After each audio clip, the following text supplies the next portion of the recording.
Tuesday, April 19th, 2022, 7 p.m. Township Board meeting. I would like to call the meeting to order at 7 p.m. and I would like us all to stand for the Pledge of Allegiance, please. I pledge allegiance to the flag of the United States of America and to the republic for which it stands, one nation, under God, indivisible, with liberty and justice for all.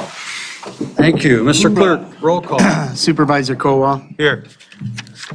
Treasurer Roman. Here. Clerk Noble here.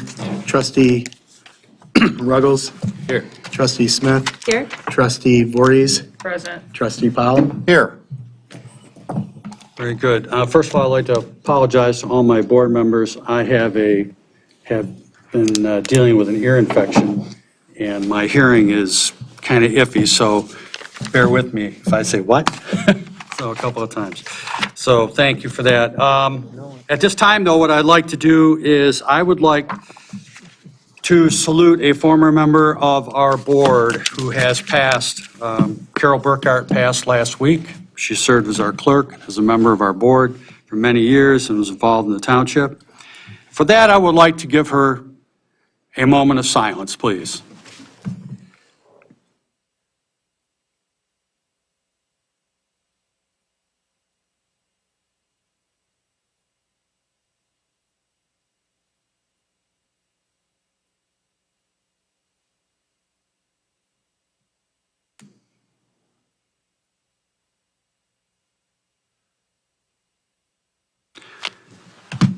We will all have stories to talk about Carol, I'm sure, in the future.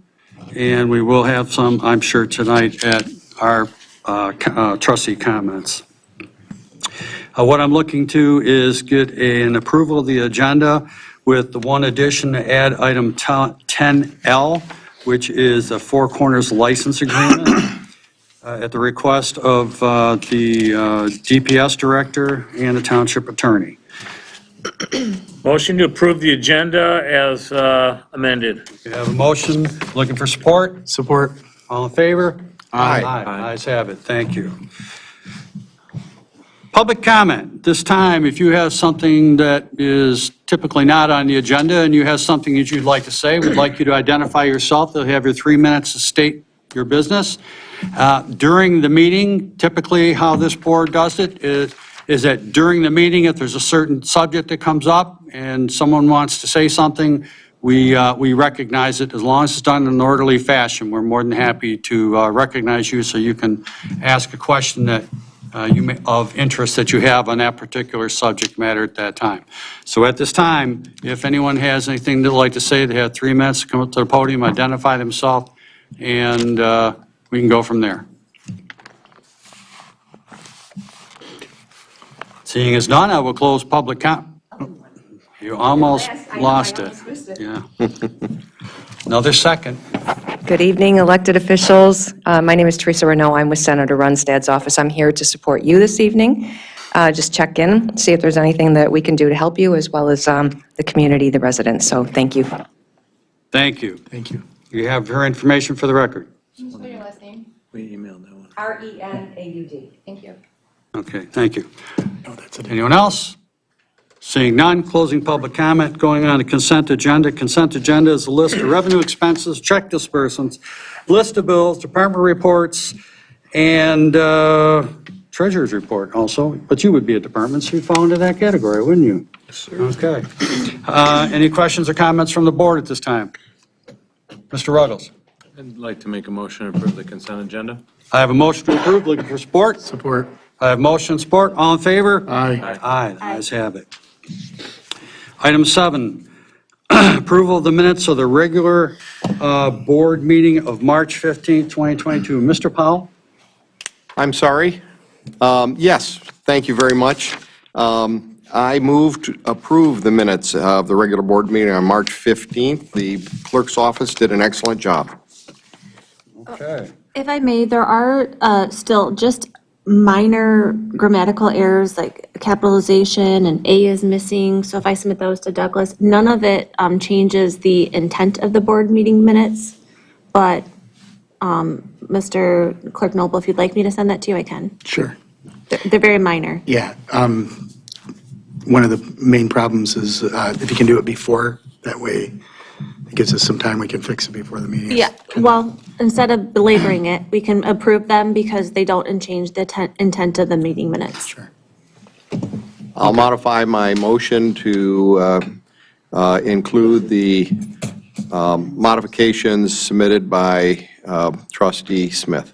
Non-substantive. Non-substantive, thank you. Yes. Yes. All right, that being seconded, motion, support, correct? Okay, all in favor? Aye. Ayes have it. Have it. Next is item 8, proclamation. It's Mental Health Awareness Month, May. The emphasis on mental health in this country has started to change to the better, I believe, because there's been more of a heightened awareness as that it is part of our quality of living. And we deal with a lot of different situations from a public safety standpoint in dealing with members of our community, whether it's the fire department dealing with individuals or the police department dealing with individuals. They have to deal with a lot of different situations. And the persons, of course, themselves have their own things to worry about. So we definitely want to make sure that there's a heightened awareness of it. And if people have an issue or they have a need that they need to seek help, they can call the Oakland County Health Department at 248-858-1280. Again, 248-858-1280, and they can refer you to different services. So the Oakland County Health Network is committed in being a zero suicide organization, and it is also extremely important that people realize that, you know, this is a problem that we as a community have to try to be as diligent as we can to remedy these problems. So the heightened awareness of it. So again, White Lake Township is proclaiming Mental Awareness Month of May 2022. Any question or comments from the board? Yes, as someone that works in that field, I would like to make the motion, but the OCHN building literally in the last month has opened to public. So Oakland County Health Network is now open to the public. So if you do need to talk, it's on Crooks Road and it's right off 75 and Crooks. So we're open. My office, I honestly work in that office, but my office is there when I go into the office. And as a matter of fact, April is Autism Awareness Month. So yeah, it's a crazy world to work in. Yep. So with that, I'd like to make a motion for proclamation to support Mental Health Awareness Month, May of 22. I have a motion, looking for support. Support. Support from trustee Smith, all in favor? Aye. Ayes have it. Thank you. Again, it's something the entire community needs to be aware of. We have public hearings today. Public hearing to review the special assessment roll and receive public comment on emergency sewer connections for the 2022-01. This is a program that township runs so that persons who may have a septic system that fails and they are at a sewer outlet, that there is, in certain instances, if you qualify, funding available through an emergency funding that the township has set up. And this is a special assessment roll that is done. We do this sometimes twice a year, and we've done it, and we're going to continue to do it so that we can get individuals that have issues that we can remedy those problems for them. So that being said, at this time, I will open public comment on the special assessment roll and receive comments on the emergency sewer connections for 2022/2021. I'll make that in the form of a motion. Looking for support? I have motion, I have support. All in favor? Aye. Public comment is now open if anyone would like to comment on the sewer. Yeah, you have to identify yourself for the recorder. Vibella Oaks, White Lake, Michigan. When you say funding, what's your limit, what's the income in order to be able to get this? I don't have that particular criteria right now, but it's usually persons that have some financial challenges. Okay? So, and we do that because it's just important that they know that they have an ability to meet the criteria of the health department and hook up to the sewer if they have that failure. If you know of someone or you'd like further information on the program, I would recommend you contact our DPS director. Okay? I can expand on that just a little bit. Okay. This Well, program we're was, in public comment right now, but if you want yeah, to just wait, brief, would you like me to wait? just wait till we're Okay. technically out of public comment, and then you can retort. Any other public comment at this time? Seeing none, I make a motion to close public comment. Looking for support? Support. I have motion and support. All in favor? Aye. Okay. Mr. Roman, So You we did op- mean public hearing, though. public hearing. Yeah, we opened up this program to help All the time. individual residents that need to hook up to the sewer. It is an expensive endeavor to hook up to sewer. And so we recommend you use your own finances, call your bank, use your home equity line. But if you choose not to, we invite you to become part of these districts in order to finance your sewer hookup. So it's not based on income. Well, there are some formulations to that. There are. Well, it's really, we It's looked the at the value, value of the yeah. home. So I but stand not- corrected, yeah, but there not- is some not the criteria. Yeah. It's based on an emergency situation. She was Right. asking what it's based on. Does that satisfy your explanation for the moment? It's based on an emergency situation. Okay, all right. We can get you further information if you'd like, a little more detail. Okay, all right. All right. Okay, now, seeing as we went through that, we close. Now we will go to 10A, the Resolution 22019 to confirm the special assessment role for the Special Assessment District designated emergency sewer connections 2022-01. Questions, comments from the board? If not, looking for a motion?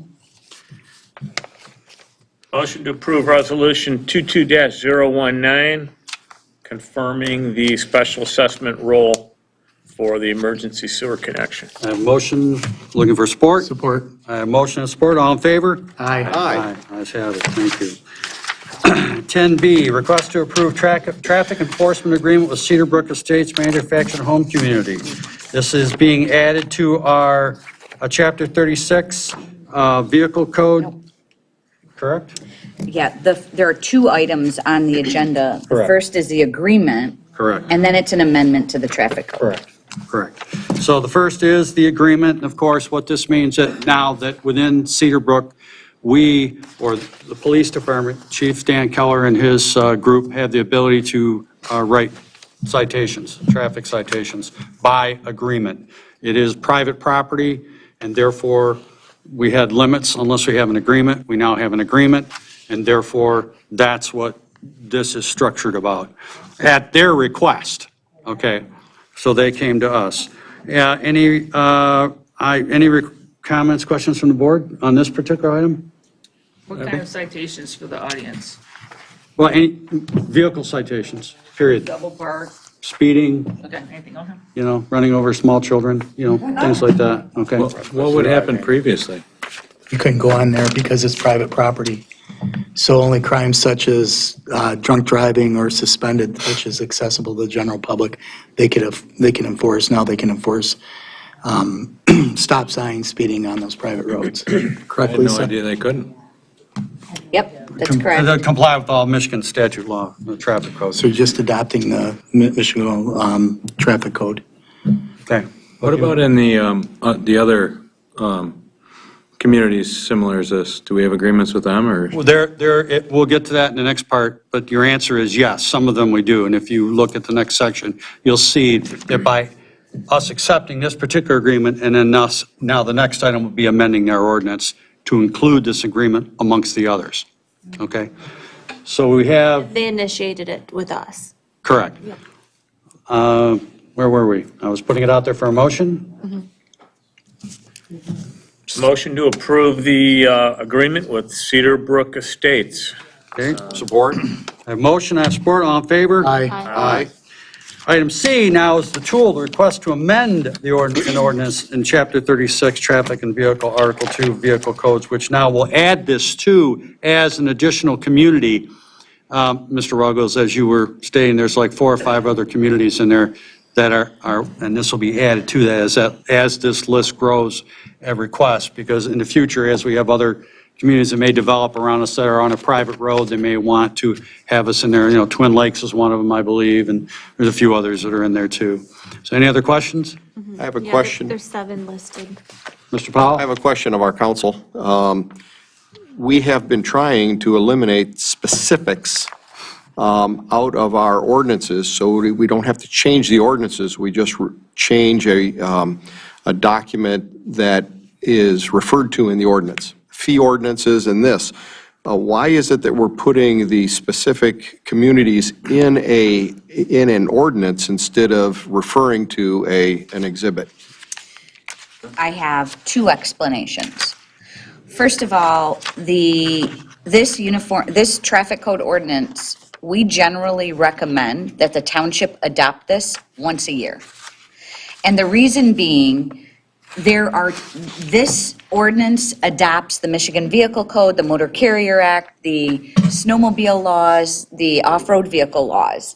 But when those laws change and are amended throughout the year, our ordinance is adopted, say, on January 1st, and then there are changes in June. While our ordinances say that we're adopting all these codes as amended, we have been challenged in court on that. Now, it's been successful, but by doing a routine adoption of these eliminates a lot of those motions and arguments that people say we can't, because you technically can't adopt something that you don't know what it is. And that's what the argument is when you're adopting something as amended. So we were going to adopt this regardless of whether we have a traffic enforcement agreement, just because as a matter of course, we do this once a year. That being said, you don't even need to list the communities in the traffic code ordinance. The statute only requires the traffic enforcement agreement. The problem is, a lot of times, the agreements get lost. The agreements are challenged. If we have them in both places, it just simply reinforces. This has been published in the newspaper. If there's any question from Cedar Brook residents, they know that there's an agreement. It's almost like insurance or double protection as far as putting everyone on notice of where the township is authorized to enforce traffic. All right, yeah, I just am aware that we don't necessarily like to re-adopt ordinances all the time if we're just changing little line items, and so thank you for the 2 explanation. reasons for this one. Okay, thank you. Because of the challenges, that's probably the biggest thing, Mike. Yeah. And it's really, I mean, I can't tell you the last time, I want to say it's been more than 10 years since we had a community approach us. Chief, do you remember the last time a community approached us to? Twin Lakes was one, or Ivy Glen Park was the last one that came in, and that was probably about 4 years ago, 5 years ago. So it's not often that this happens. Okay. Because I do remember when Twin Lakes came to us, okay? So that being said, any other further questions on this particular item? Okay, looking for a motion? Mr. Supervisor, I move that we adopt the changes or the addition, the changes to the Chapter 36 of the Vehicular Article 2 Vehicle Codes as presented. I have a motion, looking for support. Support. I have support, motion and support. All in favor? Aye. Aye. Ayes have it. Item D, consideration of Oxbow Lake Private Launch Association, OPLA. It's almost like, set the Greek cheese on fire, okay? So, Plan Development Agreement. Mr. O'Neill. Thank you. Good evening, everyone. There is a memo dated April 7th that outlines the most recent activity with this request. I think when I talked to Mr. Ruggles today, he had asked if this was the 8th time that these folks are in front of a board or commission. I think it's just the 7th. true. You were That is close. true. If you recall, this project needed to go through the waiver process for the minimum acreage requirement for PD. And they've had to go to both planning commission and here to you guys. And so they're all the way through the plan development process. At the last planning commission meeting, their final site plan was approved with just some minor cleanup. And there was a recommendation from the planning commission that the township board give approval to the requested plan development agreement that's before you tonight with just a few minor modifications. One thing that's going to be added to the agreement that's not in there today with all the other recommendations by the reviewers, was some language, and Rick Walklett, who's representing OLPLA and has been throughout, is here tonight, and has agreed to it. Language that states that if we decide to make improvements in that easement area that they're granting to us as part of their public benefit, that the township's only responsible for maintenance of whatever improvements we make, not the entire area, and that is the way that they interpreted and expected to approach that area. So if it's just a grassed area now, they'll mow it periodically or as is needed. It's not irrigated, so it shouldn't be necessarily a weekly thing, but they'll maintain it. If we decide to put some park benches there, we'll have to maintain those benches and upkeep the area immediately, the benches in the area immediately around it, but we don't then inherit the cutting of all that grass. So that was one thing that came up, and really, it's a non-issue, but I wanted to mention it tonight. So other than that, everything's pretty straightforward with this project. And again, from the staff level and from the Planning Commission's perspective, this is a great project because it's residents dealing with the need that they had on their lake, kind of taking it on and deciding that, rather than fretting about the access or the struggles they had had for decades, they were going to, pool their funds, put a group together, and do something about it. So I certainly, again, would applaud all their efforts and would wholeheartedly recommend approval along with the Planning Commission. If you have any questions, I'd be happy to answer them. Any questions from the board at this time? Mr. Ruggles, you've been through this a few times here. Yeah, no, the reason I asked Sean about 8 was, I remember at the first meeting, I said it was going to be a long road, and I guessed 8, but 7 is the number. But Yeah, actually, 8th meeting, you get enough. free ice cream. So Yeah. there's one meeting. Unfortunately, we It's, can't give you the free sundae tonight, Rick, sorry. You've done well. A lot of people don't navigate the boards as well as your organization has, so I'm in support of the project. I don't think the Planning Commission had anything that was really significant, so. Okay. Anyone else at this time? Okay. I will tell you that I applaud your organization's efforts. When you first came to me with this project, I thought it was a great idea. It's the closest thing to having a lake association in a sense. It is not, but in a sense, because you folks will be good stewards of the lake, and that's really important. And I want to call out to my board members, Article 2, Section 2.2, bottom of the first paragraph, only riparians will have the right to be members of OPLA Incorporated. No keyhole access shall be permitted. No commercial use shall be permitted. Those are probably the two real anchor points that I think most residents around the lake, and I believe this board was concerned with. I know that you were, and that was some of your proposed language, so again, we applaud you for that.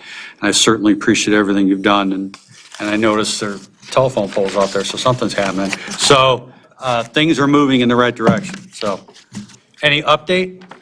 The telephone pole. You have to identify yourself. Oh, sorry. I'll do the microphone. I'll try not to hit it this time.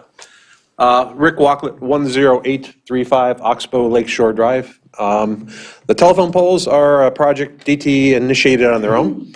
So they're moving the poles for safety and for access. They're putting some new equipment in. So that would happen to be pure parallel, good fortune. But we're progressing on through the review processes and quote processes and getting our ducks in a row here to go forward. On behalf of the members, again, thank you so much for your consideration of this project. This has been a learning journey, okay? But this is indeed beneficial for both the people on the lake and for the overall health of the lake in the long run. So thank you again. Appreciate it. Thank you. You're very welcome. Mr. Supervisor? Yes, Mr. Just out of Powell. curiosity, and maybe the Chief Keller knows this, if there was an emergency on the lake, where would the fire department or police department or Oakland County Marine Patrol, where would they access the lake at? I believe it was discussed once that they would be given a key to the. Well, no, this is, are you talking about under the new setup or Talking about the Currently, today. lake, the lake in general, with this new setup, with this new setup? how would they get on the Well, lake? there's, if you read the planning from the planning department, there's a knock box on the gate. I did not read that. Okay, and the knock box will allow both departments access to that, and that was part of their agreement. If you look Okay. down about 6 pages, there's a letter from, I think, PD and from Fire, and they're both in support of that because it'll give direct access. If we have somebody fall through the ice, we have a guy could be out water skiing and break a leg, somebody could have a heart attack, God forbid, So, because right now, all we can do is pull up the kind of the curb and do what we can. Right. Or we go to Spraders. There's really the only two places that we can get even near the lake. So depending on the proximity of the individual and the emergency situation will determine whether they went to Spraders or, if the guy's 60 feet off Spraders, he fell off Spraders dock or something, and broke his ankle, we're going to go there, obviously. But if it's something on the main body of the lake, the public safety would make that decision based on the information they have at hand. Thank you, But Mr. they'll- Supervisor. they'll I have that appreciate that. access. Okay. Yeah, they did mention and cite this as a public benefit, was that this gave better access to emergency responders. And so it just so happened that their project itself provided that access, which was a benefit. Yeah, it's definitely another benefit. So, I think it works out well. Thank you. Any other questions from the board? No, Mr. O'Neill, do you need us to amend this document in the motion to add the minor maintenance that you spoke of, or? If you make your approval subject to all the review comments and the recommendation of the planning commission, it'll pull it all together. Okay. And we would appreciate that. Ms. Smith, you care to make the motion? Sure. I'd like to make a motion to approve. Let me pull it up.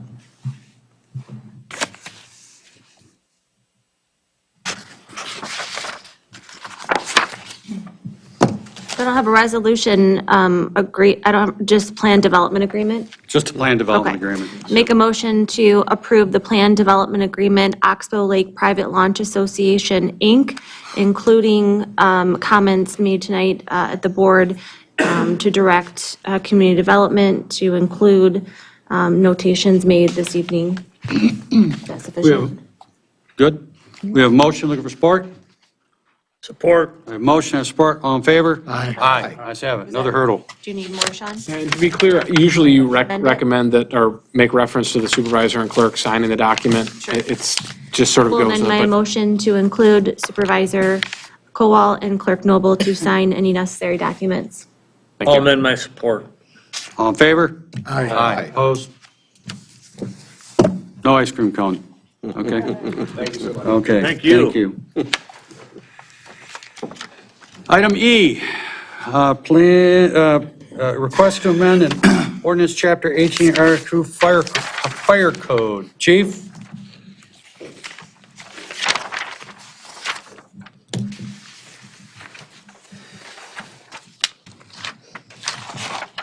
Excuse me, sir.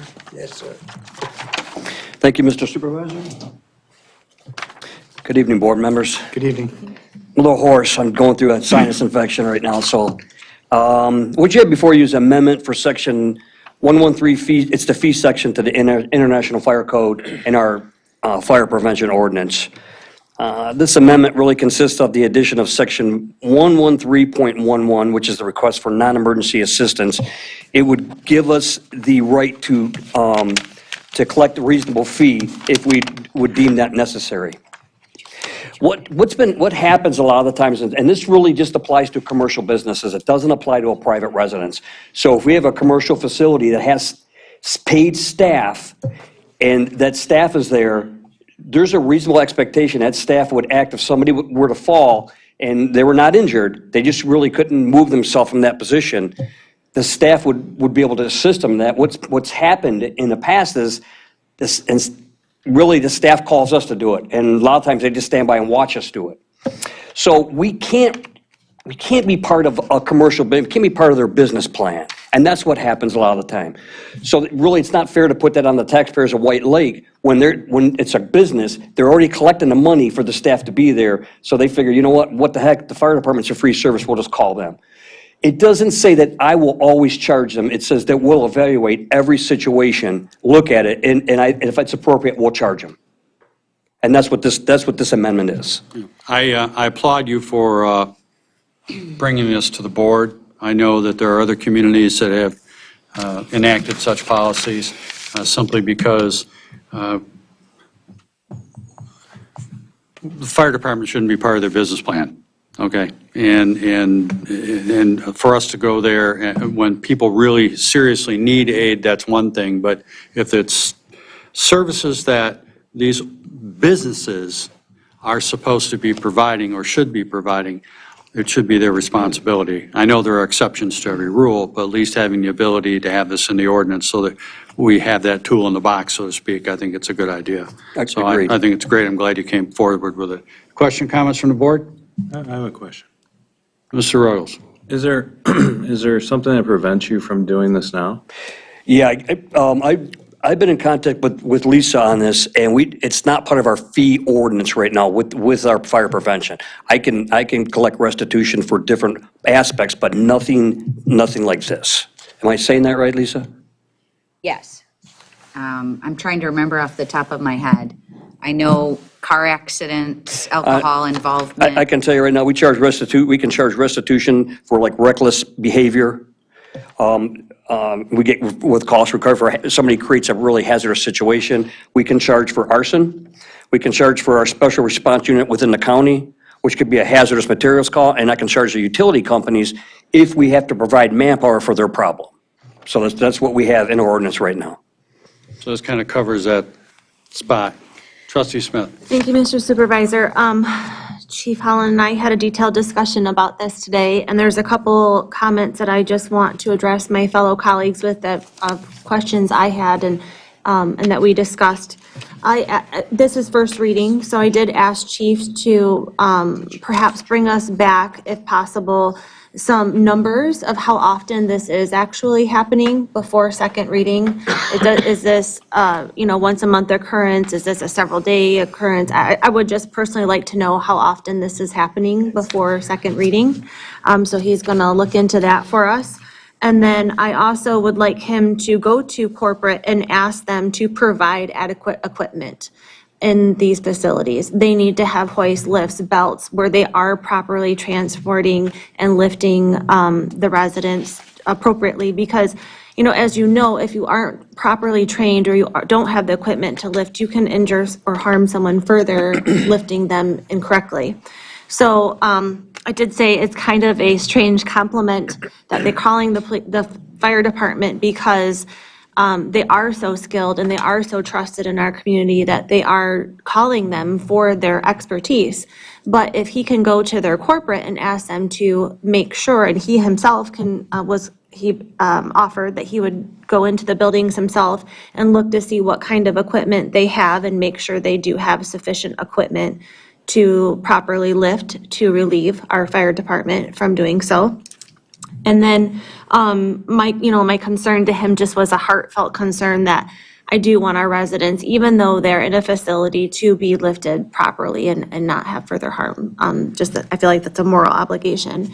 And then I asked Chief who would be determining the cost, and he said it would be him, and with his expertise, he would decide whether the charge would be necessary or not. And then my last question is, do us as a board want to leave that up to Chief to determine the cost, or what is the cost going to be when this happens, when he does determine a cost is necessary? I think the chief would be the best one to suit that. Can I comment? Sure, please do. Just a couple of comments. First of all, I want to make sure you're all looking at the most recent version, which is not the same draft that you Yeah, I were in put the that on agenda there. packet. Yep, I have So, the okay, recent. it's just a one-page document. As far as the costs go, Chief, correct me if I'm wrong, but the ordinance allows your expenses to be recouped. So you would do a calculation of the cost of the equipment and the cost of the personnel to actually respond to the event. And that's how the dollar amount is calculated. Correct. We would run it just like a cost recovery restitution charge. So I can't set a fee because I don't know what would be there at that time. It's all based on the response and the apparatus that goes. So when you indicated that it would be your determination, you would determine how many personnel or equipment that you would actually assess? Or when you indicated that to Ms. Trustee Smith? I guess I was just confused because Trustee Smith indicated that you told her that it would be up to you, essentially. Yeah, and I'll comment on it. That's a good question. So what I would do is, just so it's consistent, we're consistent, we have consistency across the board. If there's a shift captain would make the request to me that he thinks that we should have cost recovery, I would look at the call, I would look at the personnel there, and I would see if it's warranted. Not every situation is going to be warranted, for cost recovery. I would look at it and see if it really is. If it's somebody we're running on continuously, and I feel that the facility's really not meeting their end of the bargain here with regards to what they're charging the resident there, then we probably will bill them. But it's going to be on a case-by-case basis. It can't really be across the board. And I will tell you that this started pre-COVID. I think I wrote this right before COVID hit, and it kind of got on the back burner. And one of the comments that Trustee Smith made about the equipment is correct. Really, what triggered this is one of the facilities, I'm not going to name them, I'm just going to say it is a facility here in White Lake Township, was calling us continuously. We actually went there and we made a request that they would purchase what's called a Hoyer lift, which is a mechanical lift to lift somebody up and move them. Well, that request went unanswered, and that's what really pulled the trigger for me to write this amendment into the ordinance. So once we get through this, I'm being optimistic now. Once we get through this, and I'm going to personally go into each facility and let them know this is coming. So if they're having issues or whatever, they need to work it out with us and not just, I would say, use this recklessly. I don't know if I'm being clumsy with my words. No, I think this is very good, Chief, in particular because we have two more facilities that'll be coming online one within a few months and another one probably within a year to a year and a half. So it's good for them to know up front that this is in place and they need to be prepared to do what they need to do. And of course, if it's always an emergency, we do respond. But you need to have that authority to look at this on a case-by-case basis, and I'm glad that you brought this forward. As I said, other communities have done the same thing for the same reasons.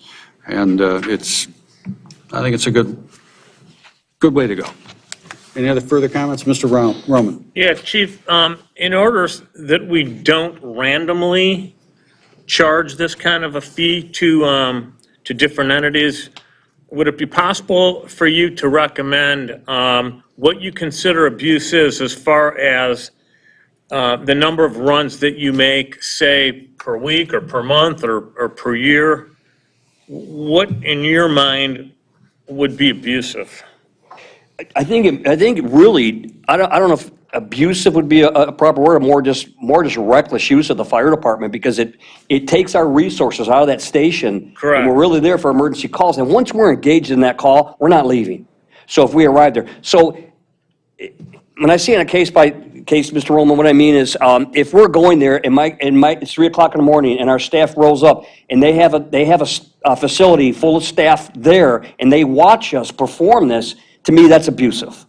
When they have staff right there, and that's what's happened in the past. Their staff comes in, they take us right to the room, and then 3 or 4 of them stand and they watch our firefighters take care of it, and then they all say, thanks a lot, and everybody kind of goes their parts ways. So yeah, to me, that's reckless. Okay, so it's too hard then, you're saying, to come up with a number of visits? I think so. per- I think so. Well, I did ask him to try his best before second reading to bring back to us how often this is happening Yeah. at each facility, so we get an idea. We can run the numbers for that, and I'll run them for the last couple of years, and we can show you. It's really called a citizen assist, but we'll run it for commercial, and we can show you that. Yeah, I mean, it could be as simple as each facility is given 1 incident per month, and if the privilege is being abused, you give them a warning. I think you'd be And- surprised. We've kind of been there, yeah, but I'm not trying to be difficult, I understand what you're saying. But I think this is why I brought this to the board, is because that doesn't work. It's not working. Okay. You would be surprised the amount of fire runs I've been on over my career that the police actually and the fire, because they're, short-staffed, that they're working hand in hand with each other to do such things as lift the patients and. There's a high expectation, and I'll tell you, I'll give you a quick example. Last year, we received a request from a company, and the reason they called us, it was a different situation, but the reason they called us was they were short-staffed. One of their workers had a sore back, So they expected us to empty our fire station and go help them with their business practice so they can move something. So that's kind of what I'm talking about here. But I get what you're No, saying. but I get what you're saying. There's too many variables. There really is. that, It's difficult to nail something You can't just put a number of down. visits on it. Yeah. Mr. Supervisor, I have a question as to why can't we actually attribute a cost to each of your runs to these places? They are for-profit places. They charge people tremendous amount of money in order to be there. I've personally witnessed, not only while I visited my mother-in-law, but my mother in various facilities in White Lake and Commerce. And you're absolutely correct. They rely on the fire department to do their job. And if the owners of that facility don't have staff and equipment, then they ought to pay you guys for doing it. I think it could be a set standard price for a run to a facility so they know what it's going to cost. When they pick up that phone, they know what it's going to cost them to reimburse the township for that. Well- And just a second, because I'm a little bit concerned, even if they have the equipment there, they stash that equipment in back rooms and in closets and things like that, and when the fire department's called, they aren't going to stand around and say, okay, where's your equipment? Let's go through all your closets and try to find the equipment. They're going to bring their stuff, and they're not going to rely on equipment that's, who knows where it is or what kind of shape it's in, so they're relying on our fire department to use their equipment, their staff, to do something that their company should be doing. Understood. What I'd Right, like, so that's why I was hoping he'd go in, he'd let them know about this, make sure and request that, they do get the proper equipment available and ready and prepared. So to lessen the calls and lessen using our resources, that they're made aware that they need to have equipment available. Well, with the right equipment, even in the middle of the night, I've been there in the middle of the night and somebody falls or something happens, I don't want to be sexist here, but the ladies that are manning the desk and the night nurses and things like that, they don't have the manpower, they don't have the muscle power to do it. But this equipment is designed, if it's put on the people right, to stand them up and get them back in bed and wheel them around. Shame on the department, shame on the facility if they don't have that available. And I don't think, quite frankly, that we ought to give private sector companies any break. Well, I would like to let the chief run the by all way that means. he is, because I will tell you that I personally know of a few instances historically where there was a response and the person was very, very, very robust. Yeah. And had to bring more people in to get this person up. So you can't determine one size literally fits all, because it doesn't. And I don't mean to be, I'm following you, but so- if the facility It's the is facility's taking care of them, responsibility. it's their responsibility, not White Lake Township's. right. And this is where this is going, so that we can, Agree, but the flip side to that is the humane side, is sometimes better to be safe than sorry, and CNAs are often women just by nature, and they are petite or small in stature, and they can't physically lift somebody sometimes. But then that's the decision that the facility makes, knowing that it's going to cost them if they pick up and ask our fire department. And that's what this ordinance is asking. Right, but there's no reason for us not to recoup our costs. okay. That's all. Counsel? And I apologize, John, because we didn't talk about this before today, but I do have concerns with unfettered discretion, because you know as well as I know that opens the door to unequal enforcement arguments. So maybe you and I should chat about that before second reading, but I do think maybe, everyone gets one free and then we charge, and so that we are treating everybody fairly all the way across the board. But that's discussions that we can have. Yeah. I think it's more appropriate, yeah, we talk after the board. I want to make sure everyone understands too, we're not charging the resident. This fee would be to the facility. Right. I wanted to make sure that that's clear. We all understand that. Okay. it's going to be probably, if I had to guess, from the time your employee, if it's a fire captain and a firefighter, you're going to charge them their hourly rate plus the benefits for that. Plus Let's say- plus the apparatus. Plus the apparatus, so you're going to factor all those into the hourly rate. Yep. Such as the police department does on their DWI, alcohol enforcement, when the officer pulls them over, they go, it's cost recovery, and use that same principle, right? Yep. Yeah. Sounds like a plan. Okay, I would like to, at this time then, understanding as we do, there'll be a little further discussion with the council, but I would like to make a motion to move the amend ordinance chapter 18, article 2 fire code to second reading. Support. A motion and support, all in favor? Aye. Aye. And we're including our discussion, right? Yep, Michelle. thank you, Chief. Item F, first reading of the Blackrock rezoning request. Mr. O'Neill. Thank you. On March 17th, the Planning Commission held a public hearing for the request at 9501 Highland Road, which has been made by Blackrock. This is a 1-acre parcel that's currently zoned local business, and the request is to rezone the property to general business.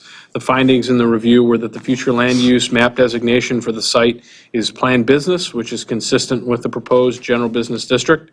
There is no evidence of the site's physical, geological, hydrological, and other environmental features that would limit the ability of the host of uses permitted in general business. The proposed general business district can be compatible with the surrounding uses and zoning, given extensive landscaping be provided adjacent to the residential lot lines during the site plan review, which would obviously come next if this is successful. The requested general business zoning district is more appropriate than any other zoning district, rezoning it to any other zoning district. Rezoning the land to general business is more appropriate than amending the list of uses in the local business district, which is the current zoning district. And rezoning the parcel of general business will not result in a spot zoning. This property is located at, if you looked in your packet, you saw a survey and a very crude zoomed out map, which we can kind of zoom in on an aerial. White Banks and M59. Let me get this.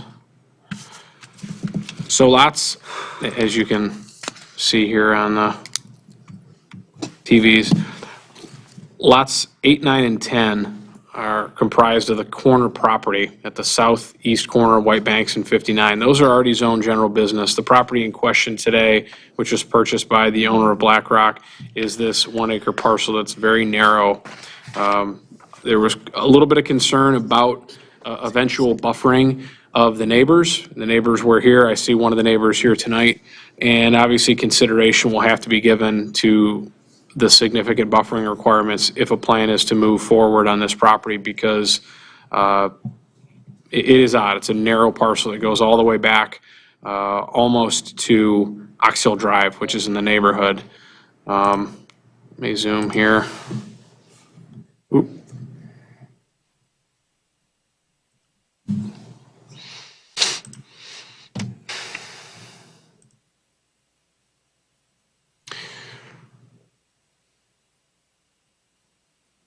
So there were only a few residents that attended the public hearing and spoke, and all had concerns, again, about buffering and about traffic, about lighting. This is parcel 8 right here, parcel 9 and parcel 10. This is the corner that's already zoned general business. And this parcel right here is the one that we're considering, or you're considering tonight, right across from the Speedway gas station, across from Village Drive. I know that many of the residents were concerned about specific site details. We just don't have them yet. I've met with the applicant. I've seen conceptual plans. I know they do intend to enter the site off of both White Banks and off of M59.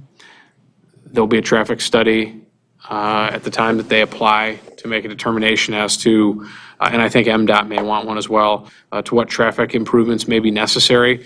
Planning Commissioner actually mentioned that many years ago, a traffic light was at this intersection at White Banks and M59. I don't know if anyone here remembers that. I do not. I think it was maybe, I think there was reference to maybe in the 60s there being a traffic light there that was taken down. So Planning Commission again recommended approval of the rezoning of this property from local business to general business. Tonight, this request is for, I guess tonight before you is a request for first reading, or to move this from first reading to second reading. you have any questions for me, I'd be happy to answer them. At this time, any of the board members have any questions? Mr. Powell? Certainly, this one will take some TLC when it comes to site plan approval. I guess I have a question, and you and I have debated this at length in the past. If any parcel, if there's any benefit at all to split zoning, this parcel is certainly one of them. Simply because if we rezone that entire parcel to general business, that means they could extend general business all the way down adjacent to 2 residential structures. Whereas it'd be nice if they were limiting their commercial improvements north of where those homes are. And I don't know what they're planning to do with that leg to the south. It'd be actually fantastic if it happened to go to the neighbors, and so it'd just be rolled into the residential homes to the west and to the south. I think it's opposed to the planning department's position to split zone property. And I don't know if that would impact what the Blackrock company is proposing to do on this site. But how do we, as a board, how do we do as a township, protect the homes adjacent to that section that will be potentially rezoned general business to the south there? So the ordinance prescribes a few different methods for buffering. In a situation like this, a masonry wall would be required. There's no room to put a berm that's landscaped. You need obviously a 3-on-1 slope to make it mowable. That takes a significant area or swath of land that they're not going to have. Landform, kind of a buffer, it requires a 60-foot stretch where you landscape the heck out of it, and it can stay flat, but it's almost reforested. That's obviously rarely an option. So in this case, the final option is to create a wall. And that's been communicated to Blackrock specifically and directly, and they've accepted that. They're going to make that a part of their plan. What was communicated to us at the staff level is that they do intend to put parking in this area that's near the homes. And we expressed to them our desire to not have parking there. They've just said that they absolutely have to have it. Now, they haven't submitted a plan yet. We don't exactly know how it'll be configured. The neighbors asked me about parking numbers. I don't even want to throw a number out because I don't know. It's somewhere between 135 and 155 spaces, I believe, depending on the exact configuration. But, you know, to answer your original question, well, there's a couple questions. One, buffering is going to be probably the biggest issue here. No one debates that this is commercial property. It's been commercial property for decades and can be developed as such. Your split zoning comment is an interesting one because I see the point that you're making, and actually at the staff level, we had encouraged them, we let them know that they could leave a parking lot that serves this business, general business. It could remain as local business, but they're going to combine this. And so it brought the split zoning issue up, and it just seems to never be an easy one. But I would say if there was a case for it, this one could be made. But we did encourage them to rezone this to general business and let them know that we were going to want to see buffering. So whether or not this stayed local business or went to general business, they'd still have the right to use it as a parking lot to support the restaurant use. So we'd still be really back to where we're at now with the buffering requirement. And so, because when you go commercial to single-family residential, that is probably one of the more intense, when you meet one of the more intense levels of buffering, as opposed to multiple family to office or multiple family to commercial. Okay, and again, I know this is a site plan issue, Mr. Supervisor, but to anticipate these problems, there are 3 problems that I foresee here. Certainly, a parking lot, even if you eliminated any visual impact of the parking lot to the residential, you end up with noise. So you're going to have traffic noise next to residential, a very quiet residential neighborhood now. So that is going to be an issue that I don't think any kind of landscaping is going to help. The issue of the wall, it changes the ambiance of people's yards to put a reinforced concrete wall, whether it's bricked or not, right on the property line adjacent to their home. All of a sudden, you've created a prison feel an alley feel for the home that is there. And so, and I'll just suggest that the planning department might reach out to the owner and say, instead of putting the landscaping, and unfortunately, I think our ordinance has even written the same thing, you put a wall on the property line and then you do a really nice landscaping job on the parking lot side of the wall. Instead of putting the wall up against the parking lot and landscape the homeowner side. So you soften the look of that major wall. So that's certainly an option. And then in that area, we may suggest that the lighting be very low. So you don't, even downlighting as our ordinance requires, you put that up on a 18-foot tower and now you're shining the light, even though in theory you're measuring it at 0 at the property line. But so those kind of things really need to be very, very carefully considered. I agree with you, Mr. Powell, but I think what we're doing is speculating right now. I really think we need to let the planning commission do their duty, let them know our concerns. That's what I did. But let the planning commission do its duty, because even as it currently stands right now, if we didn't change the zoning, they could still put parking there. Right. So, If I could mention, and I don't have the specifics, I believe the plan was, this is always dangerous, I believe the plan was to hold the wall 8 or 10 feet off of the property line and plant that area. Excellent. And then have a 5-foot area between the wall and the actual parking lot. So, there may be a strip of grass or some landscape material, but it'll be narrow on the inward side and it'll be more extensive on the outward side. So, from the outside looking in, it will give a softer feel than it would Excellent. otherwise. Thank you. council has a comment. Just to But remember, clarify, we did this? We did that with the Hebert property, and the trees kept dying because there was no way to water and take care of them? That's a little different situation. That consent judgment didn't meet the current standard, and I don't believe it's 10 feet. And that's more about, Personality. there's a little bit, yeah. Yeah, we're talking about a well-run, well-oiled, well-financed business. That was more of something we were stuck with 20 years ago, I'll say. Andrea visited it when she was a little girl. Did you? Yep. That's nice. Chuck E. Cheese. She can tell you the stories. There's a place before that. I think every one of your concerns is a valid concern. Good. But I believe, a simple element of it, one of the things that crossed my mind was that we request that potentially the employees park in that area, in that proximity, because that's less transaction activity. They'll move less than customers. Customers are going to come and go every 40 to 60 minutes, where an employee shift will be there and they'll be there the duration of their shift. Yeah, and so we normally don't talk about this in a rezoning Right, I case, know. but we know that the residents are very concerned about this, and Correct. so I wanted to make sure that we got it on the table tonight. I just want the residents to know that we are acutely aware of it, because there has been a historical past of other businesses that were problematic in there, and they, of course, have been remedied, but we want to make sure that whoever your new neighbor is a good neighbor. And I will get to you in just one second, sir. Any other comments from the board? Yes, you said they were gonna have an entrance off White Banks and 59, correct? That is their plan, yes. So I know this is a rezoning, not site planning, but I'm assuming they're gonna use all 3 of those lots? They are. Well, yes, 4 technically. Okay. Fair. They are one parcel, yeah. It's my fault. I called them lot 8, 9, and 10, but it is one parcel. Yeah, so it'd be 2 parcels. It's this one parcel that's comprised of these platted lots, and then this additional one that we're talking about tonight. And they'll ultimately be combined. Yep, Okay. okay, absolutely. That's what I Any other thought. questions from the board? Trustee Smith? 2 minor clarifications of what Mr. O'Neill said.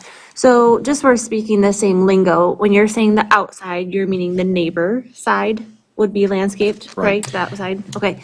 And then this is your request to, or administration request to rezone from local business to general business. If they can park there either way, why are you suggesting this? Can you clarify that? We prefer to not have split zone parcels. There are some around the township, and it's always difficult to deal with long-term, and maybe not so much in this case because the building's proposed to be in the opposite corner, but, you run into, over time, uses allowable uses in different districts changing and possibly diverging. And now all of a sudden you've got two entirely different sets of regulations that govern the way one site operates, and it's just not clean.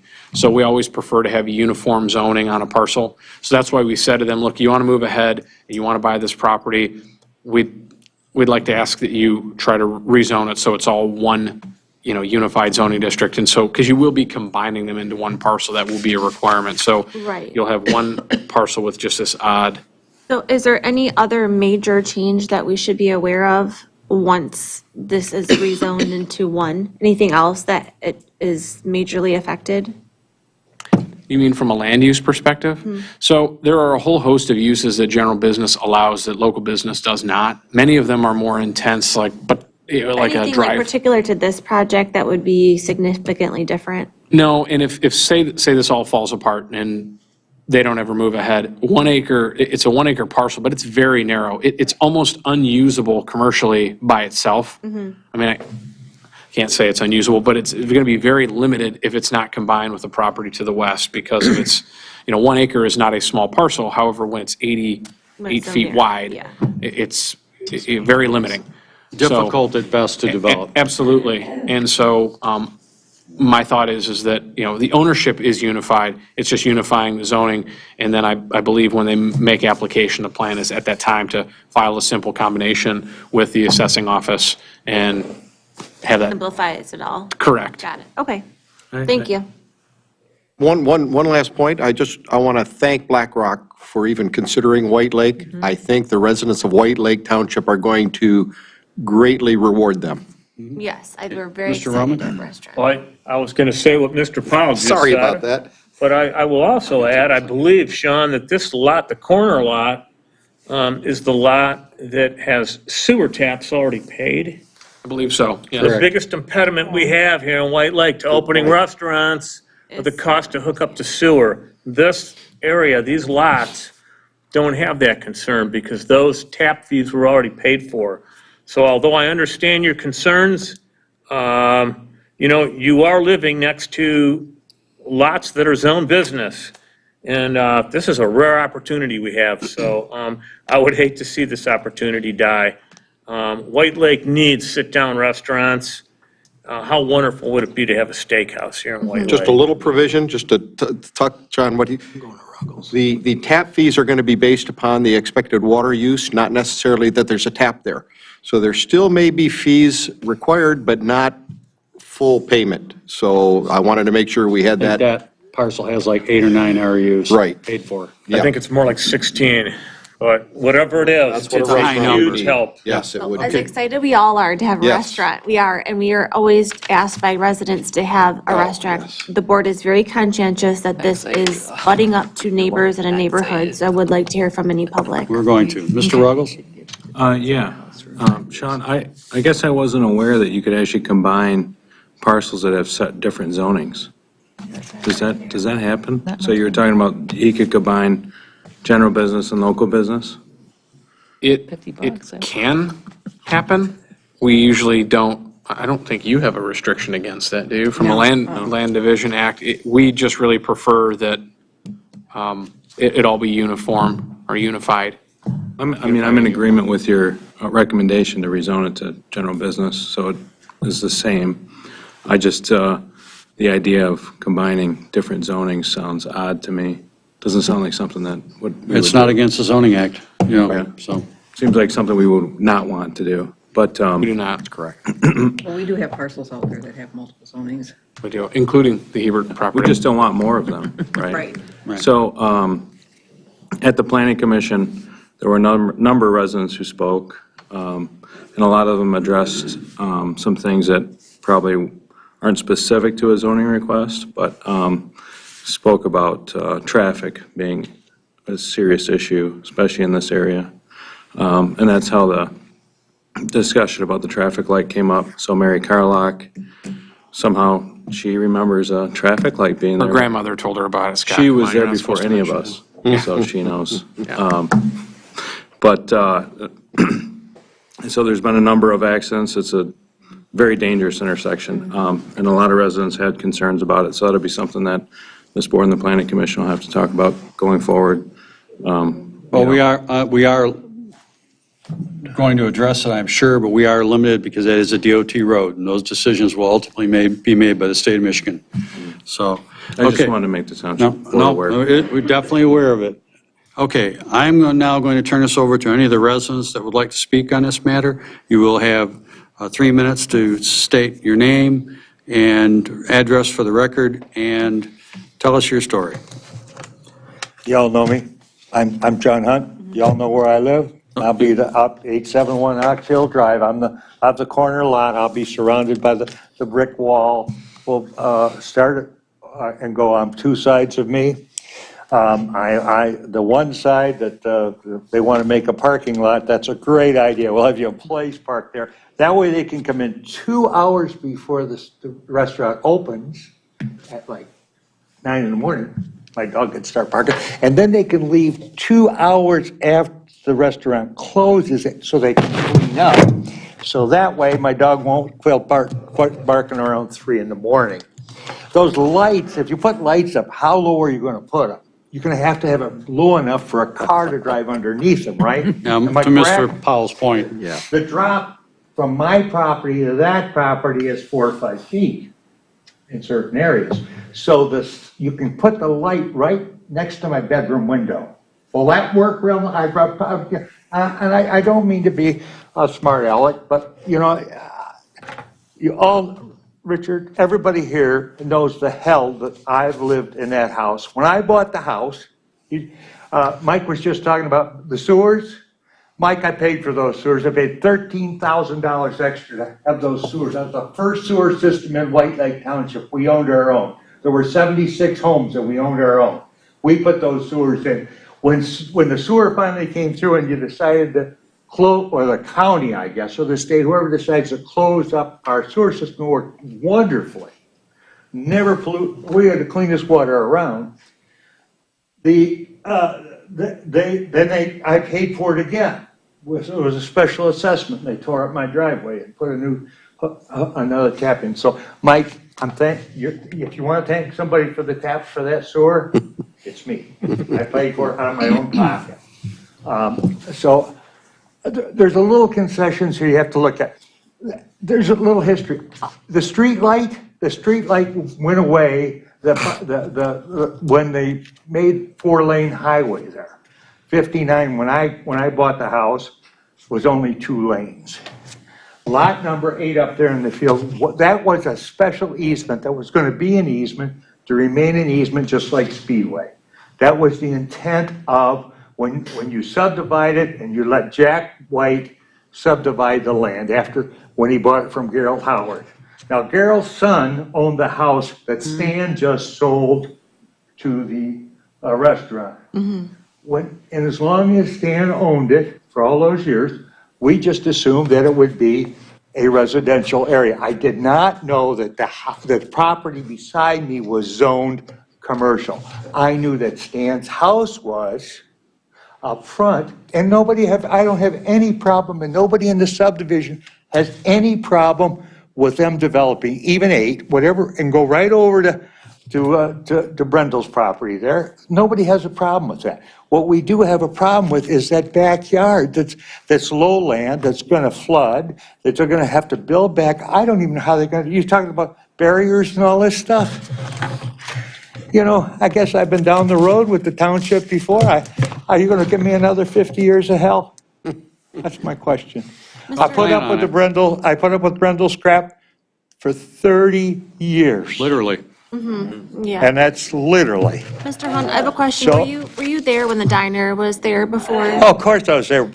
I was there when it was the diner, right. when it was Chuck E. Cheese's, yeah. when it was Little Caesars, and when it was the Big Boy.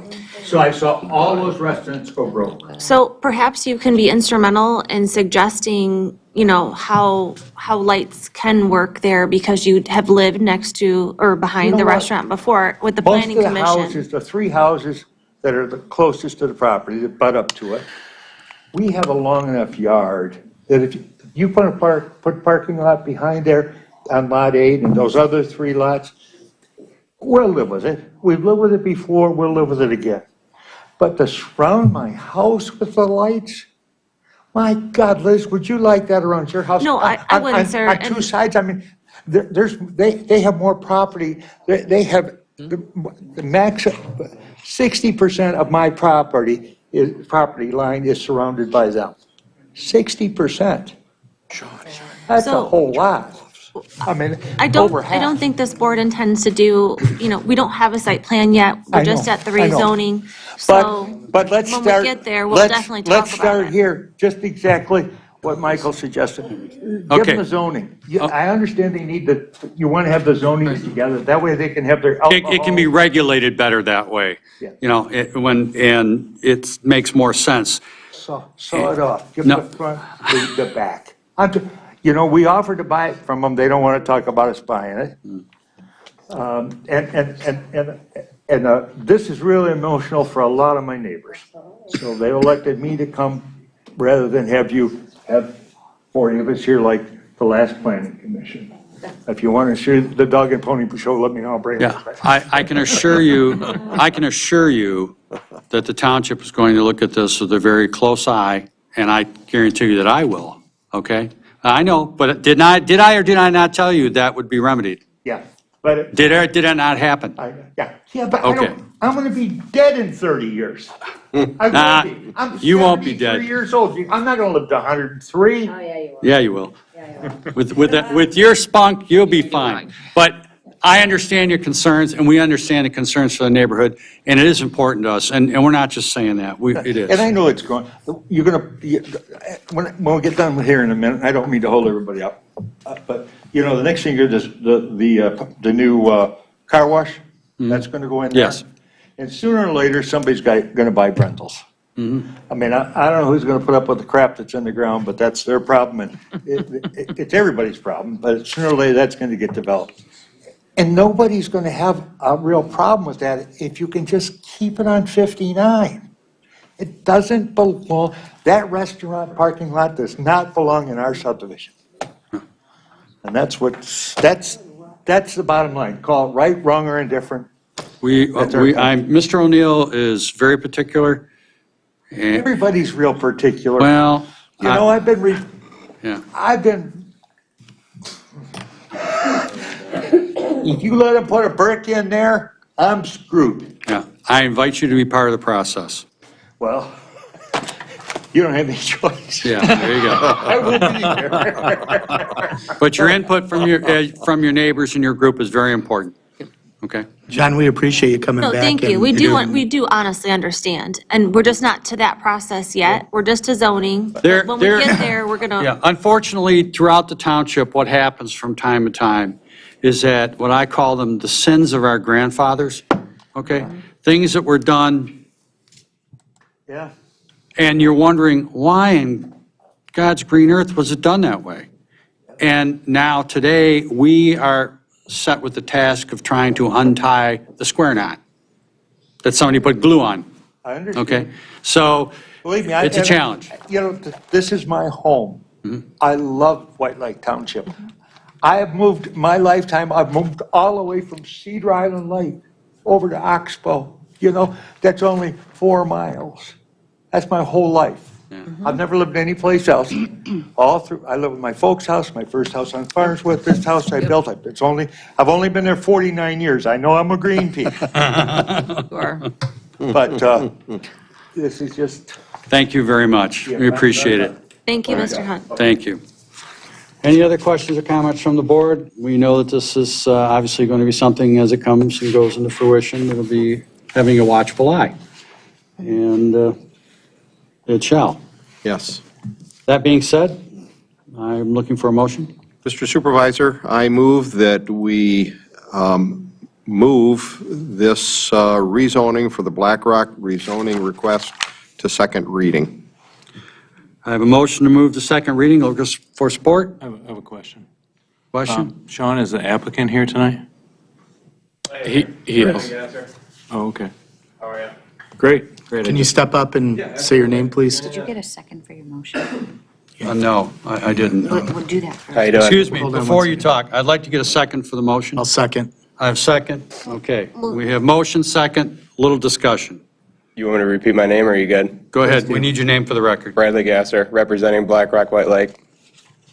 Okay, any questions or comments now that you've heard a lot of the concerns from the board and the neighbors? No, I don't really have any questions. I mean, I can answer any questions you guys have, or go through any comments. I've spoken with John on site, and we'd like to do whatever we can to make it right for him. I mean, whether it's buffer or wall or whatever we do to make it right, we'll be there for you guys. Okay, well, we're not going to talk site plan tonight, but you are, obviously, Blackrock is aware that there's a heightened awareness of the sensitivity of this area. Yeah, no, we appreciate the area. I mean, we want to be here. We want to be And we appreciate you coming to Yeah. White Lake. Thank you. Okay. Thank you All for right, coming to any- White Lake. Any questions from the board at this time? I appreciate you coming. Thank you. Yeah, You're good. absolutely. Thank you. Thank you very all, much. honestly, for all the support and Okay. everything you guys do. Thank you. We have motion, we have support, all in favor? Aye. Opposed? Ayes have it. Awesome. Moving to second reading. Resolution 22016, every year we do the West Nile virus expense reimbursement request. This is from DPS, and Deborah's here if we have any questions, but we've done this for a number of years, and there's really not a lot of excitement about trying to kill mosquitoes. But nonetheless, I think there's excitement about killing mosquitoes. It's good. anything to add, Deborah? Well, the township is 90% woods and water, and the DPS department has been doing this for 5 years at the request of the board. Half of our expenditures are for the pellets for the catch basins, so there is a definite need for that. We've kept, our quantities that we're requesting to order this year were the same as last year. Even with COVID, we don't have 99% leftovers. There's just a few that we have left on our counter from last year. So we are, it is going out to the community and the residents. This is a very popular program, especially, for the disease control. And it's up at, it's whatever the request the board wants is what we'll do. If you guys want us to make some changes or anything, we're more than happy to go back to county and do changes. But other than that, it is a very good program, and it's done wonderful for the township. No, I think everything has been run well so far, and I know I certainly appreciate everything. And I got a chuckle out of a call that I got one time. There's someone lurking in my yard, and they're throwing something in the water. Is it poison? And I have Yes, to don't eat explain it. to them, yeah, it kills mosquitoes. So, and then, okay, in the West Nile, because people don't understand it, it's something different. Somebody's out fiddling with my sewer grate, I'm thinking, why did you take it off? Drop it through the hole. But apparently there was a reason for that one. Yeah. But it's good to see that we're being proactive, and I'm in full support of this. I believe the rest of my board members feel the same way. If there's any questions or comments from the board at this time, other than that, I take a motion. No, I just like giving it to the neighbors. I love walking in my neighbor, and this year I've to my parents' neighborhood and saying, hey, this is your bug spray. You bought it. Take it. I don't think I've ever been denied someone taking the bug spray from me. So no, I love it. Questions? Mr. Ruggles? I'll make a motion. Please do. Make a motion to approve Resolution 22-016 to participate in the West Nile Virus Prevention Plan again in 2022. I have a motion, looking for support. Support. Support. Mr. Roman? Can I ask Mr. Ruggles to add that general fund money be used to allocate the $5,429.34? I'll amend the motion to include that. As such, okay. Motion, support. Just under discussion, just very quickly. I'm very proud that this township doesn't require this, but there are communities and including the WRC, that's the Oakland County Water Resource Commission, and the Eagle, that actually require detention and retention basins to hold 2 to 4 feet of water all the time. And I've never yet been able to convince them that all they're doing is feeding the mosquito infestation. And I'm very glad that this township allows dry detention basins and doesn't require that standing water in all the basins. So thank you, Mr. Supervisor. Agreed. Motion, support. All in favor? Aye. Ayes have it. Resolution H essentially is determination of a grant for a water main easement as part of the Lakeland project. During the process, some level of frustration arose through the records of the Huron Valley School District, just through time and age. And I believe it was the thought of, well, here is where the pipe is, and the reality came around that the pipe is actually over there. So the easement was granted for here, of which we're going to rescind, and then a new easement will be concocted shortly. So that's pretty much it. Yeah, because the agreement had to be signed as part of the DWRD loan closing, so that's why they had to do that. And they're actually also going to reconstruct some of the main that has been there since the 70s. So as they were doing all this and they've gotten farther along with the plans, the southern connection where the meter enclosure was is not in alignment with where the main is. So that's what they want to do. And they've talked to the attorneys, and they thought that the fastest way to do this and the best way to do this was to do the resolution. And Aaron is currently working with them right now on the new easement, so he's just got to meet with them next week to get Correct. that finished. Yeah. Trying to make it right. Any questions, further questions or comments from the board? If not, I'd like a motion. Mr. Supervisor, I move Resolution 22017, which authorizes the termination of the grant of the water main easement. I have a motion, looking for support. Support. I have support from Mr. Noble. All in favor? Aye. Ayes have it. Thank you. Thank you, Deborah. And thanks for your help. Resolution. As a note, that is why some communities actually require all the easements to be signed and executed before water mains are even put in. And I've never understood that. You put them over top of existing water mains, you don't anticipate where the water main's going to go. So, yes. Yeah, there was a. Exactly. And again, there was some level of frustration with that. I'll bet. And not faulting anyone, but just time goes by and, oh, I think it's here. No, I think it's there. Yeah, surprise. Surprise, yeah. Resolution 22-020, approved ballot language for police and fire millages. We are upon that time again, ladies and gentlemen, that we're looking at updating some millages. Mr. Clerk? Before you, board, we have two ballot proposals. You'll see one that has all four millages going to the voters. Pull it up here for a second. You have fire, and police and fire, and police, I believe. And then Exhibit A. Exhibit A. And then you have, no, Exhibit A will be just police and fire operating, and then police before you. Tonight, we have to decide if we would rather go with, on the ballot, police and fire operating, I'm sorry, you're right, Trustee Ruggles. Fire, police operating, police, fire, and fire. If we want to go with Exhibit A or the second exhibit, it would be Exhibit, oh, it's Exhibit A also. They're both Exhibit A. Huh? They're both Yeah, they're both Exhibit A. Exhibit A. But with the second Exhibit A, you're going to see just police and fire.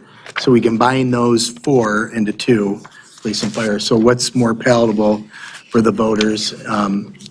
Essentially, it's the same question. And Lisa, you could further state some of that language, you know, if you can help out with that, some of that language. Go ahead. You're on. I know that Treasurer Roman would like to speak, but just to clarify, you have two separate resolutions in front of you. One that proposes for renewals and a mild increase to recoup what you've lost in Headley. And the alternative resolution in front of you is two brand-new millages, so that you're only having two, not the four, but this is a renewal and this is a new one. But The millages are the same, whether we do it in 4 ballot items or 2 ballot items. The millage is going to be the same. What are we trying to do? We're trying to restore a total of 7.5903 mills that were voted and approved by our voters back in 2012 and 2018. They all expired this past December. The language, so if we keep all 4 and renew them, the language, the wording uses the word Restore. restore and Renew and restore. renew and restore, What's the difference? okay? If we combine those four into two, by law, it's considered new millages. Even though we're doing the same thing, because we're condensing into two millages, the language is a little, it's a little harsher. It uses the word increase. That's the choice we have to make. Do we want to redo all four or cut it down to two? I know voter fatigue is one of the issues. When a voter has to go into the booth and look at four different millage items, you tend to stop wanting to read it all.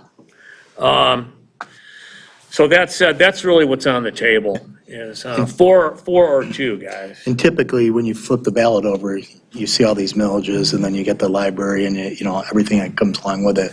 By the time of the back of the ballot, we're just condensing it in two, and then just, I guess it would be a board's decision if, we're going to pass two, or people are going to go down and see, okay, I'll vote for these two, but I'm not going to vote for this one.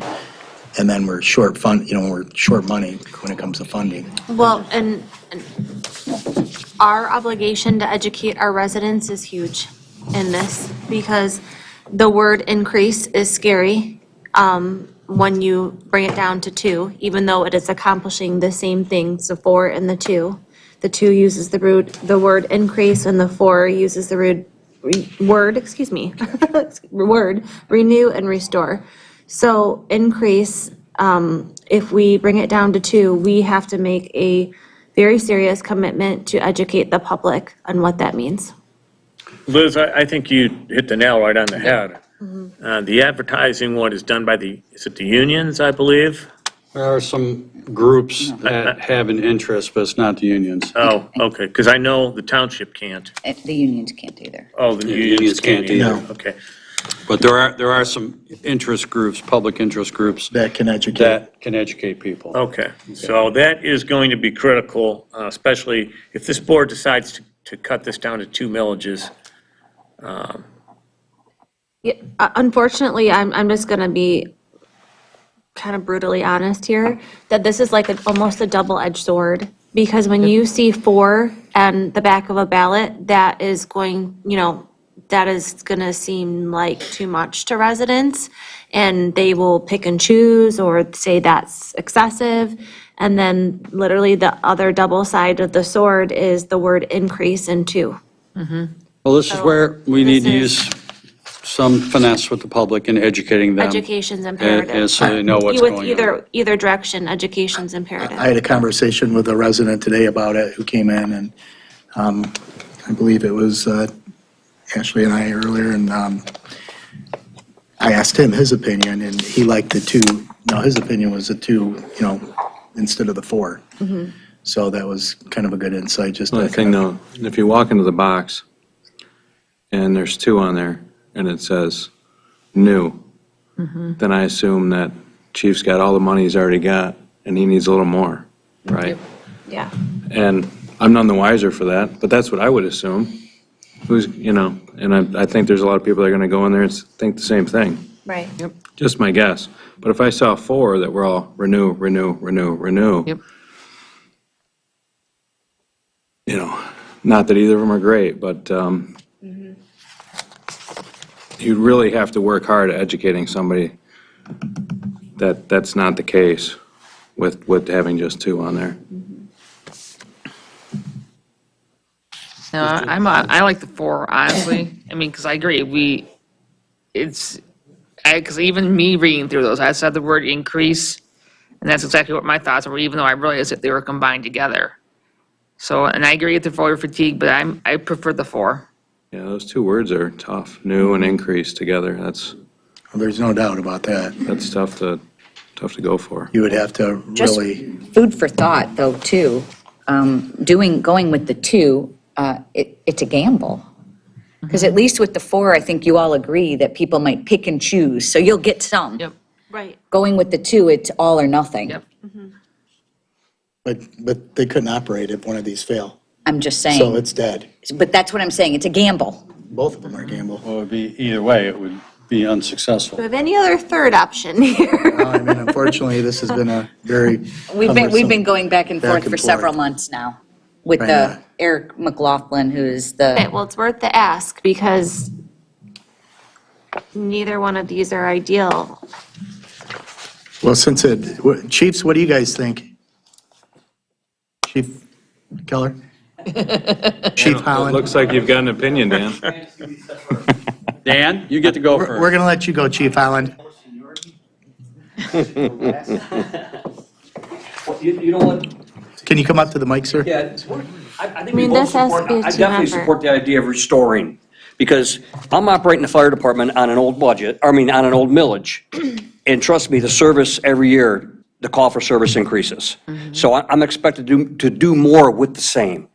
Recapturing this money, and I think if we recapture, what are we talking, probably $200,000? 104 just for you. Just for the fire department alone. 200, by restoring, John brings an additional $200,000 back into his budget.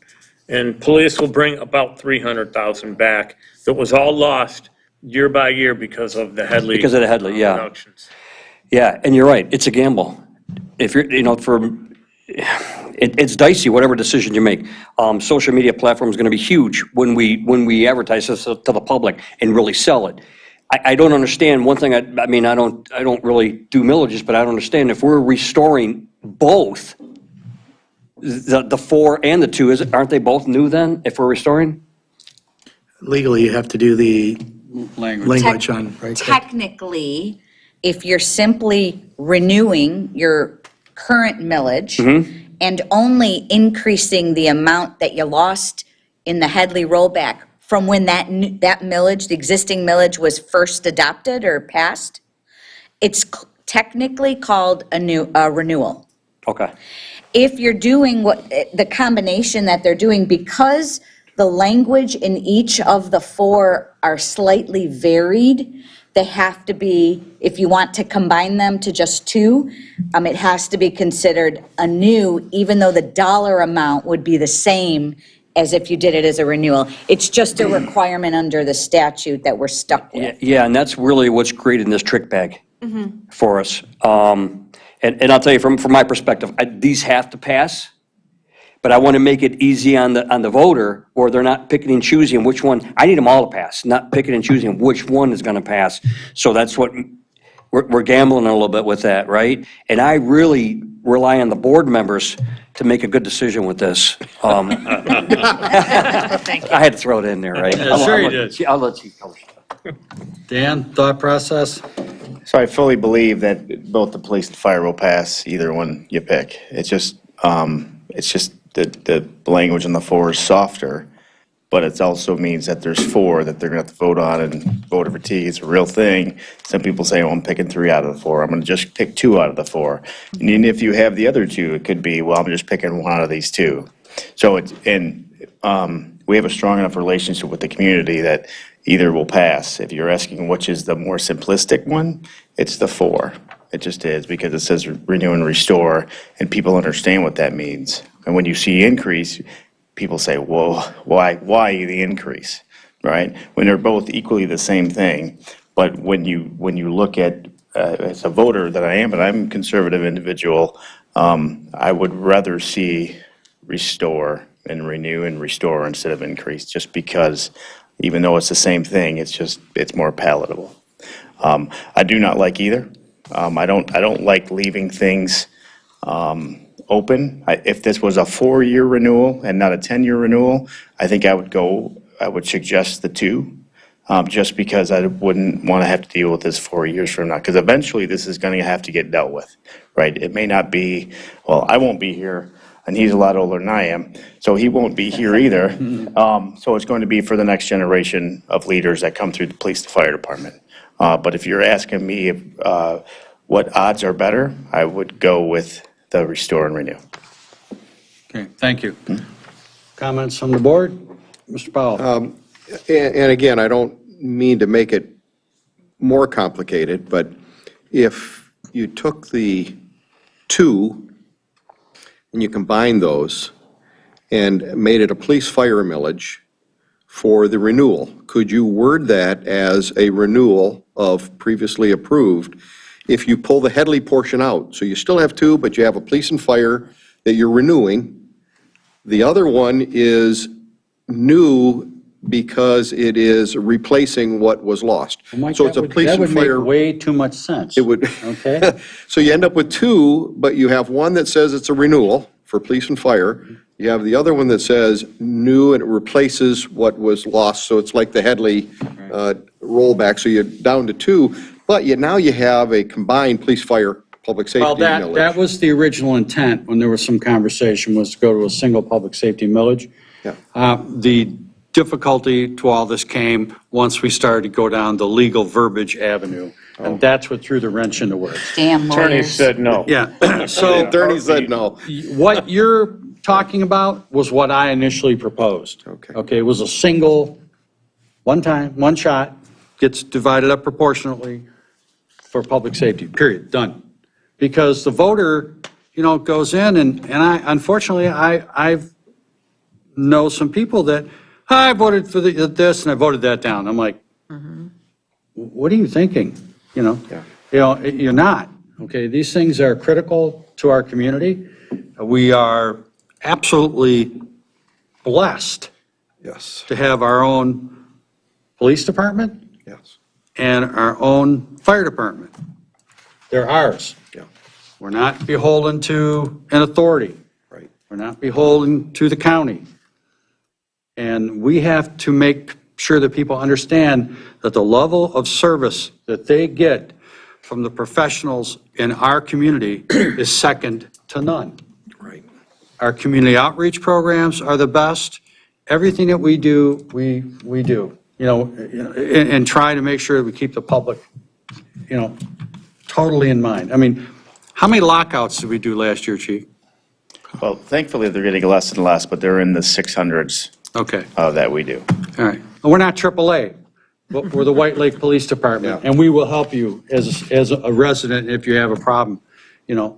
Who walks around, who does safety checks? Yeah. Who hands out smoke alarms and make sure there's carbon monoxide? I mean, educates our kids, we do these different things. This is the value that when you get up in the morning and you're in a community that when you go to bed and lay your head down at night, that there's people watching over you. And that's the bottom line, okay? And when you build the relationships that we have, and we don't have a rotation of people that, for example, with our youth today, it's so important to have people that we build long-term relationships with these kids, the students that we have. Our officers are able to do it. The fire department's reached out looking for, potential cadet candidates here eventually that we're going to get into. So we're trying to, if we can't find them, we'll grow our own type of thing. But this is why it's so important for these millages to pass. And my thought process was as yours, single millage. We all kind of had some talk about it. Hey, team effort, let's go. Well, the damn lawyers got in there and screwed that up, okay? Okay. Present company excluded. And, so this was now we're looking at two evils. Now we got to figure it out. I can get the quarter out and we can flip it, okay? But it's just one of those things that, I'm going to ask a couple residents what they think. I have a question before we go to residents, please. Lisa, this is, you might not be able to answer this, but when I look at the language, the very first sentence to the 4 is previously authorized increase. And then the first sentence in the 2 is impose an increase. So the first thing that the voter is reading in both is the word increase. Can it be worded any other way in the 4 where it does? I mean, I'm just being honest, a voter, no matter which one you choose, in the very first sentence is reading the word increase. It has to be in there.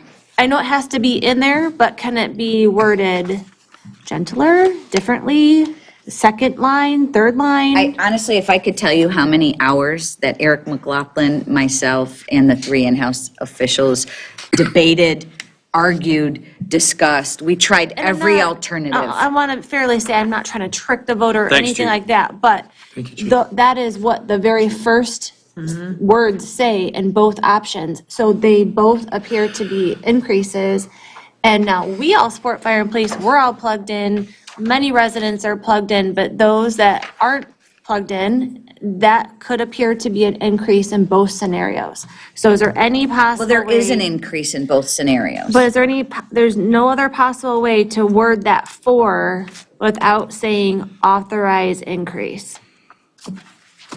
Like any other language that can be substituted? No, that's statutory language. We That's tried statutory. everything. I'm Yeah, we just gotta, tried. I have to ask. This is, because and I appreciate It's gotta be that. able to, you know, the more we can have the general public understand it, the better off we are. So, And I appreciate that, and we did all go back and forth, and when I say all, it's the in-house elected versus the attorneys trying to negotiate the softest possible, and this is really what we ended up with. yeah, and I don't wanna say softest, I just wanna say most understandable for our residents, you know? This is by statutorily dictated language. Liz, I've never gone into the ballot box and completely understood language that I voted on, ever, with any millage. You should say that I'm just publicly. saying. From our I'm sure you should treasurer. admit that. Attorney language. I'm not sure you should admit that. It's- Okay, all right. I want to bounce this off, ping this off a couple of residents. Yes, sir. Put down the truth, whatever it is. Don't try to hide there's an increase. No, I don't wanna hide Put it it. on the back of That's the what I'm Let ballot finish. and push people to vote absentee, so they got time to sit at the kitchen table, turn it over and read it. And these guys are doing a great job, and there's nobody in this township in their right mind that's gonna say no to you guys. Thank you. Mr. Hunt, I just want to be clear, I don't want to hide it, I just want to make it that it's really understandable and clear, not confusing. No, Okay. clear. Anybody else want to make comment? Okay, all right.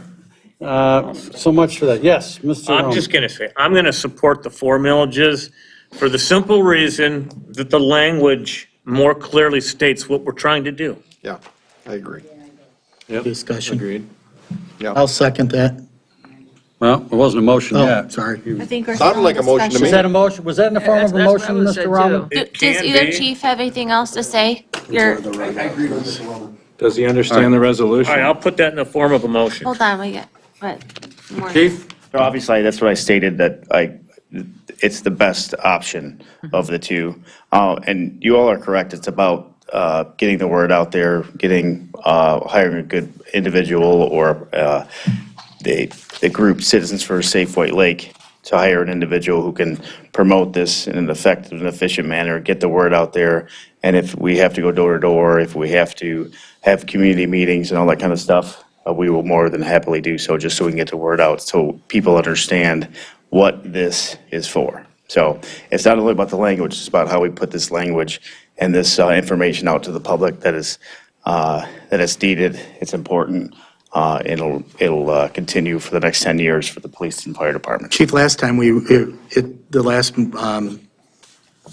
renewal or millage Yes. was what, 74 and 76%? Yes. Okay. Very supportive. The citizens of White Lake are very supportive of police and fire. Yes. It's the most important aspect of a safe community.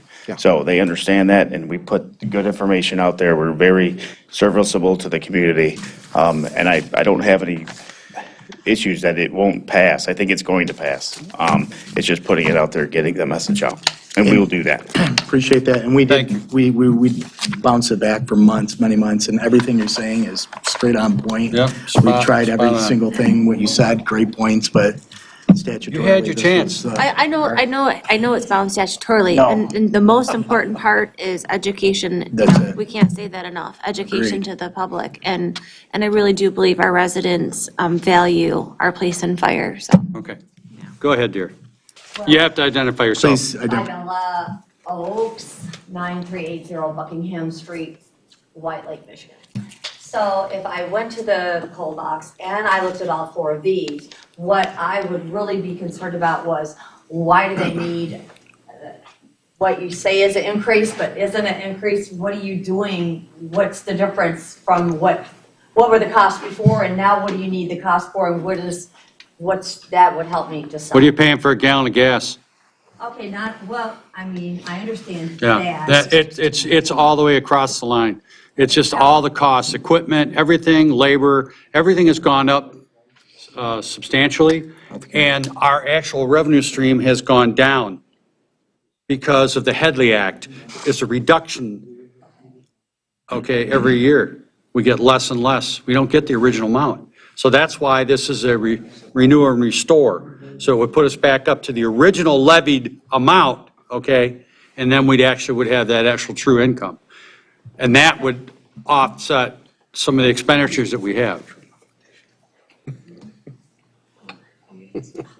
Okay? All right. Good? Okay, you're done. Okay, all right, okay, all right. Thank you. Okay. Thank you very much, appreciate it. Okay. Any other questions? We're always more than happy to, the treasurer can answer every question in the world on that. Okay. All right, Mr. Roman, did you want to make a motion? I'll make a motion. I thought I already made a motion, but Well, I'll make it again. let's reemphasize that. There's no, the resolution. They're all resolution number 22-20. But Exhibit A with the four. 22-20.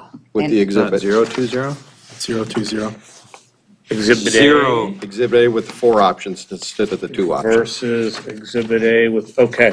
So the motion is to approve Resolution 22-20, which is the resolution to approve ballot language for police and fire millage renewals with the Exhibit A that has 4 millages on it. I have motion, looking for support. Support. A motion and support, all in favor? Aye. Ayes have it. We know which way we're going, gentlemen. Thank you, guys. Okay. Request to approve treasurer job reclassification. Mr. Roman. Thanks, Rick. So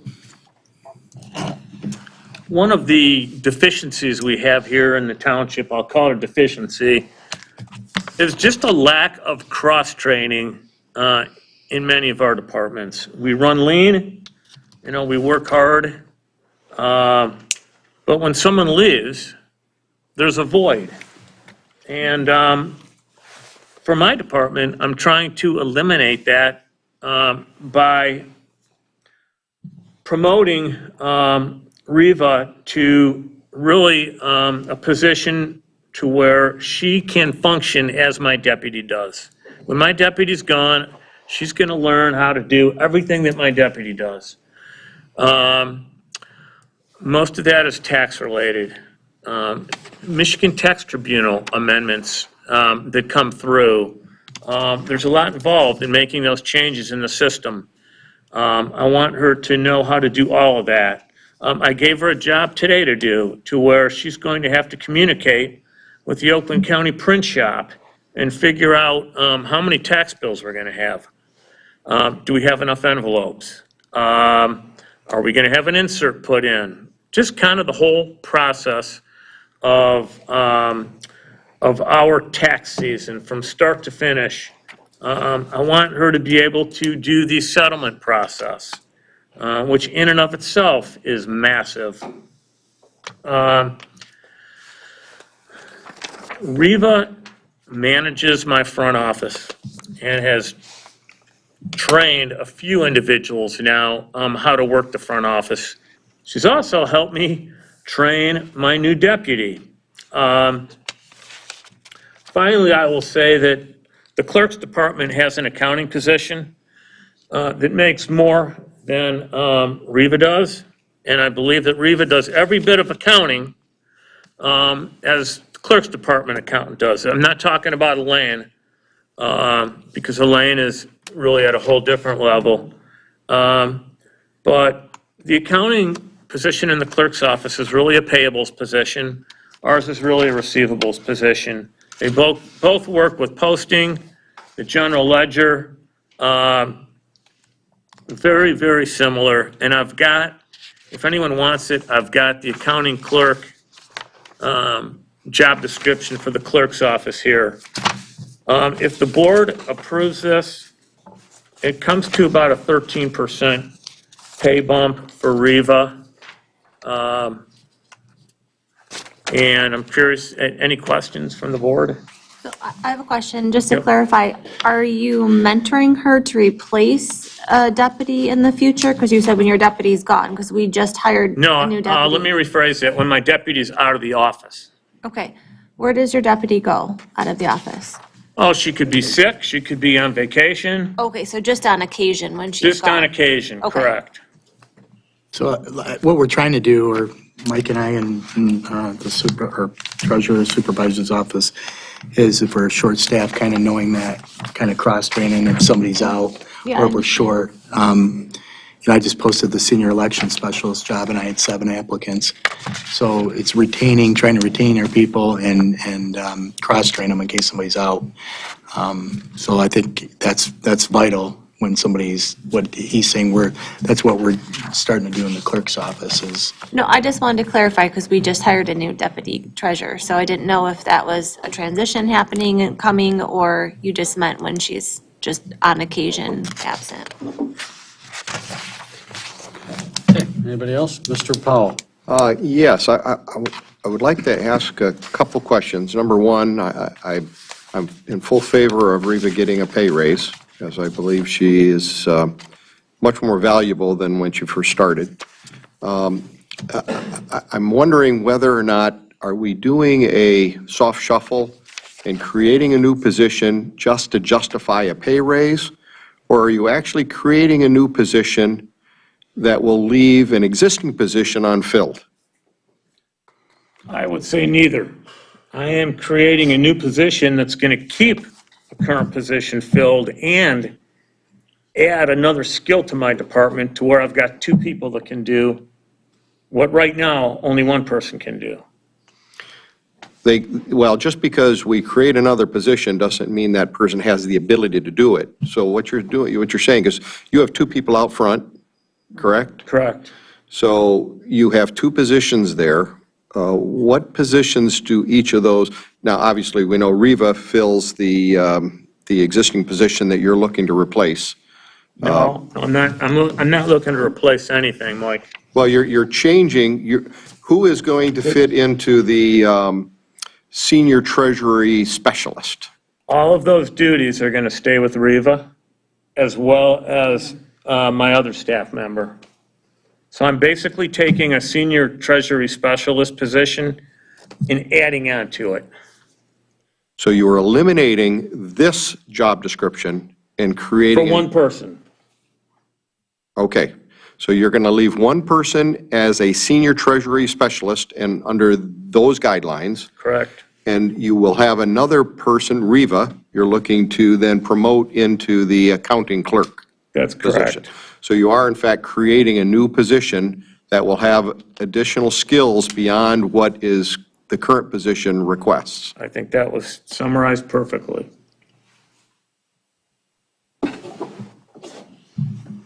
Okay, thank you. Okay, any other questions, comments? Motion?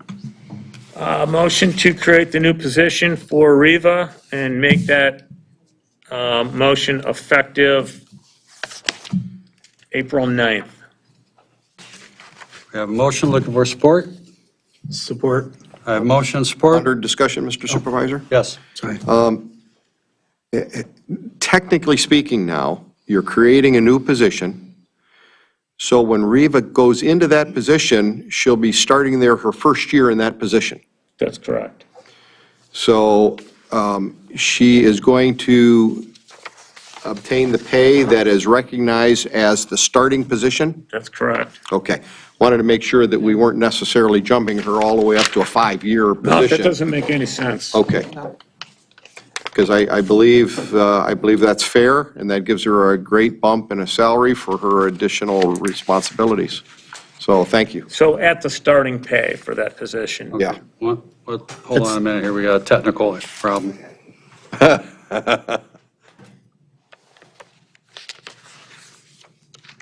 You gotta let those chipmunks run around on that cage a little bit, keep that thing going. Okay, all right, so where were we? We had a motion? Motion and support. We had support. All in favor? Aye. Opposed? Motion carries. And tell Reva we appreciate her. We really do. I will. We all appreciate her. Resolution 22018 is, we've done this, it's the Telecommunications Services Metro Act permit with attachment A, revised right-of-way telecommunications permit. This is necessary for work to be done within the right-of-way within the township. Mr. Powell, you're very familiar with this. I am, but I'm a little bit confused as to precisely what service this company is providing. Some kind of telecommunications. They don't have to tell us. So they can telecommunicate, but they don't have to communicate with us. I'll tell you that. So it could be a wireless phone, or it could be a cable TV, it could be any telecommunication. Anything their little heart desires. It's most likely fiber. If I recall correctly, that's Windstream. It is Windstream, It's the same company. yes. And I believe Windstream is cable, like fiber optic. Fiber optic, yeah. Okay. This, so that you, everyone knows, this is covered again by the Metro Act, which means once they're approved, they don't have to pull a permit for every single thing they do. It's kind of covered under a blanket approval. The approval, they have to submit their plans when they do things. Yes, they have to, but quite frankly, they're covered under the Metro Act, which gives them already permission to be able to And extend if their we wires. don't approve this, there's a certain period and they can almost go ahead and do it anyways. Yeah, So correct. you're kind of stuck. So it's better to have a decent relationship than an adversarial relationship. Yes. So whoever makes the motion, there are a couple of blank lines in Exhibit A, so we'd ask that the supervisor fill that in before signing the permit. And that's existing lineal feet. To be clear, McLeod USA has been in the township for many, many moons. They have actually, I believe, got their first Metro Act permit when the Metro Act was adopted in 2002. They have renewed consistently since then. They let their permit lapse. And so the clerk's office was on them. You either remove all of your fiber or submit a new application and get a new permit going. So I don't believe that there's any intent to do any new construction, but this is just a requirement for any facilities that are in our rights of way. Any other questions or comments from the board? Seeing none, Trustee Smith, care to make a motion? Sure. I'd like to make a motion for resolution to approve McLeod, is it McLeod? USA Telecommunications Service LLC Metro Act Permit Resolution 22-018. Motion, support, all in favor? Aye. Ayes have it. Before you have item L, which we added at the beginning of our agenda, which is the license agreement for the Four Corners, the last building Four Corners is putting up for the placement of the much-wanted patio. Unfortunately, because of the configuration, and when you looked at the site plan that was put before us before, the patio is on top of one of our sewer lines. It's just the way it worked out, okay? So we don't have a problem doing that, but we are granting them a license to have that in that particular position. And the only amendment to this was, instead of a 30-day notice of termination to remove it, it would be 120 days for some reason, if it would ever be revoked, which I can't see any potential reason it would be revoked. And we still reserve the right under the act, the way it is, our licensure, that if for some reason, God forbid, a line was to break, we're held harmless and go in there tomorrow afternoon and tear it up and fix it. So. Just to be clear, you approved this license agreement already. The only difference is we required them, if there's an issue, to remove the patio within 30 days. And they've asked for 120, which DPW's indicated is practically understandable and have no issues with it. So the only thing you're really doing here is agreeing to that change from 30 days to 120 days. That's it. This agreement here reflects that change? Yes. First page, second. Email to today. The only change is on the very first page, section 2, third line down. Just before the meeting. And there's a cover letter from Aaron there on that you should all have. She has it too. Obviously, in an emergency, we'll go in and repair the Do pipe, whatever we gotta no matter do. what happens. Yeah, that's right. Just out of curiosity, Counselor, if we have to go in and destroy the patio, the deck area, the owner in this license has to reinstall and build the deck on their dime. The township doesn't have Yeah, to. we're held build it. harmless. Yeah, that's what this agreement does. It indemnifies and holds us harmless, and I believe the patio's on the site plan, so they would have to comply with whatever's on the site plan. Okay, thank you. So it's just, Yep, it is what it is, Yeah, yep. just- We had the same issue with St. Pat's. They have a beautiful Exactly. sign right over our sanitary, and Yep. so, yeah. yeah. And PH Homes has one. Yeah. I mean, it's just the way it is. Right. There's nothing you can do about it. Any further questions or comments? Looking for a motion? Mr. Ruggles? Make a motion. You just wanted to say it's gonna. To approve the license agreement as amended. Okay. Make a motion to approve the license agreement as amended. We have motion. I will support that. All in favor? Aye. Aye. Ayes have it. Old business, consider of revised amendment to the planned business development agreement, Zott Automotive Group. You know, this just won't go away. A few of them just won't. Just a math problem. The Zott Automotive Group was before you on February 15th, and you approved a new plan and an amendment to the development agreement that included 8 wall signs total on that site for a total sign area of 121 feet, which is what they were proposing. They had incorrectly calculated and submitted their signs. They actually need 132 square feet. We have no objection because the current site includes 7 wall signs that total 240 square feet. So you're still reducing the overall sign area by approximately 100 square feet. This just sort of cleans that up. So same number of signs, about 12 more square feet is what they're asking for. Everything else would remain the same. Justin put this nice memo together and included a motion. I don't know that, I know, I warned him last time at the planning commission, don't do that. This is not the ZBA. But I did, yeah, you've already made, you've already made a recommendation, or you've already taken action to approve the development agreement, and that development agreement has not been signed by the supervisor or clerk yet, so I would say that still stands. So a simple request, or I should say a simple motion, allowing for The additional 12. correct, the additional 12 square feet, totaling 132 square feet on the 8 signs that were approved would be sufficient, I think. And that would be the request of the Zott Group. I don't know if anyone's here representing them No. tonight. Yes. Oh, I can't see him. So I don't know. It's just a, Yeah, there's really not much to add. It's really straightforward, so. Just a math problem. If you care to speak, you need to come up to the podium.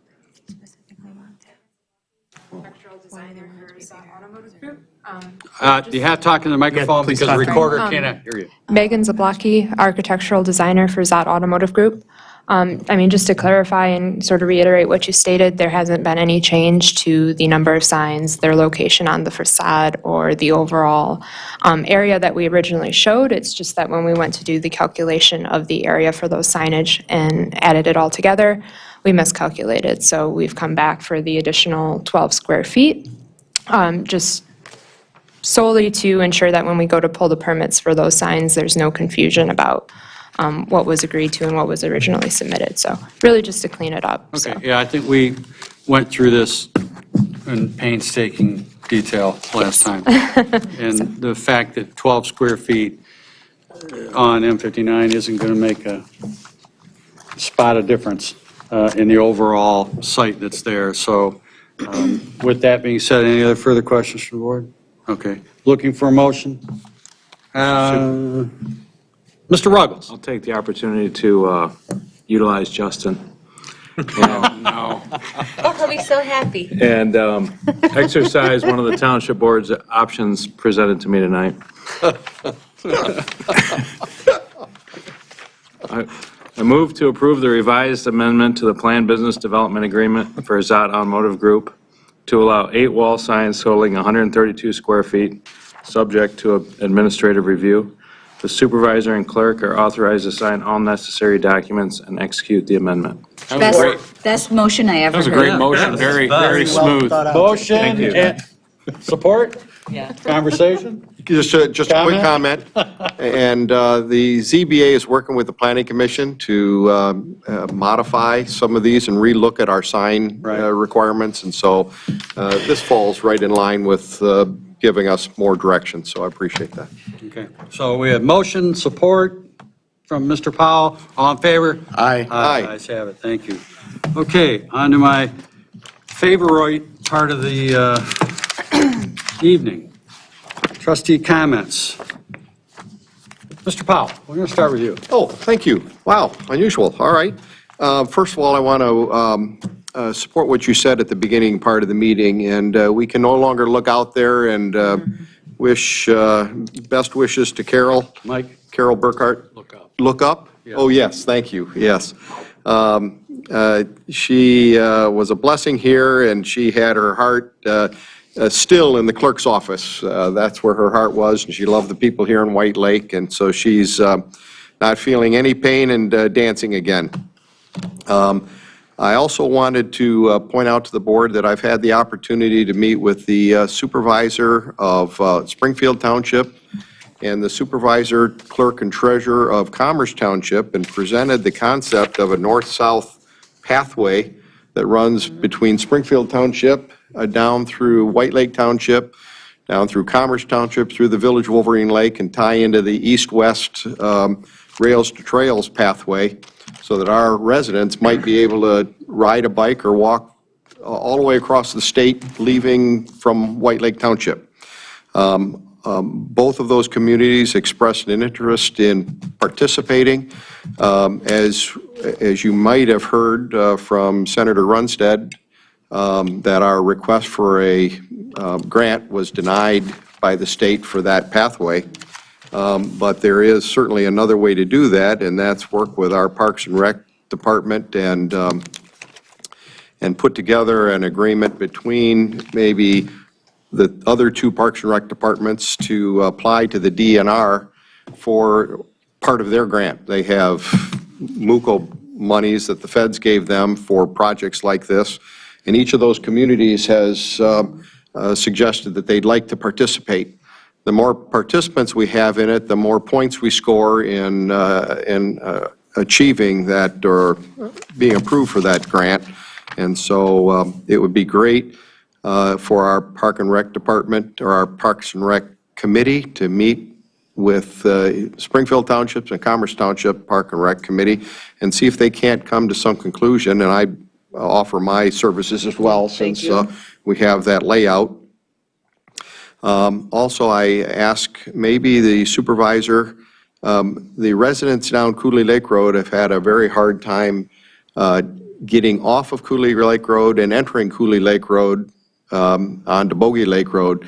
The potholes there are dangerous, and there's going to be an accident that happens I at will that comment intersection. on that. I have already been in talks with the county on that since Great. last year. Yes. And they will not do it as a maintenance program. They will only do it as a projected project, and it is on the list. Okay, good, thank you. Already did that. Thank you, sir. Anything else? No, that's it. Okay, good. Yeah, I'll talk to you later about that. Okay. Andrea? Thank you. I can congratulate Janine Smith that's with us tonight on her 18-plus years as our assessor at White Lake Township. Very good, yes. She'll be missed in their office, so thank you. Also, another retiree to White Lake Township is Denise Stefanik in the library. She's got 20-plus years. She will also, so we'll be losing two big numbers in White Lake Township in service. June 25th, Parks and Rec is putting on a family fun day. I'm giving some adult peer pressure to my fellow board members. I expect you to be there June 25th from 3 to 6. That is a Saturday. I love the fact that I see some of you guys pulling out your cell phones. It's a Saturday to put that on your calendar. Live music. Happy the Clown will be there. I'm not sure who Happy the Clown is, but it's a free event. So we're going to try out, and it's right here at Holly Park. Come enjoy Parks and Rec. Bring your family. We're even talking dunk tank. What's the so date again? June 25th from 3 to 9. 3 to 9. Justin's gonna be at the dunk tank the whole day. We're gonna, You should make lots of money. there'll be a line, yeah.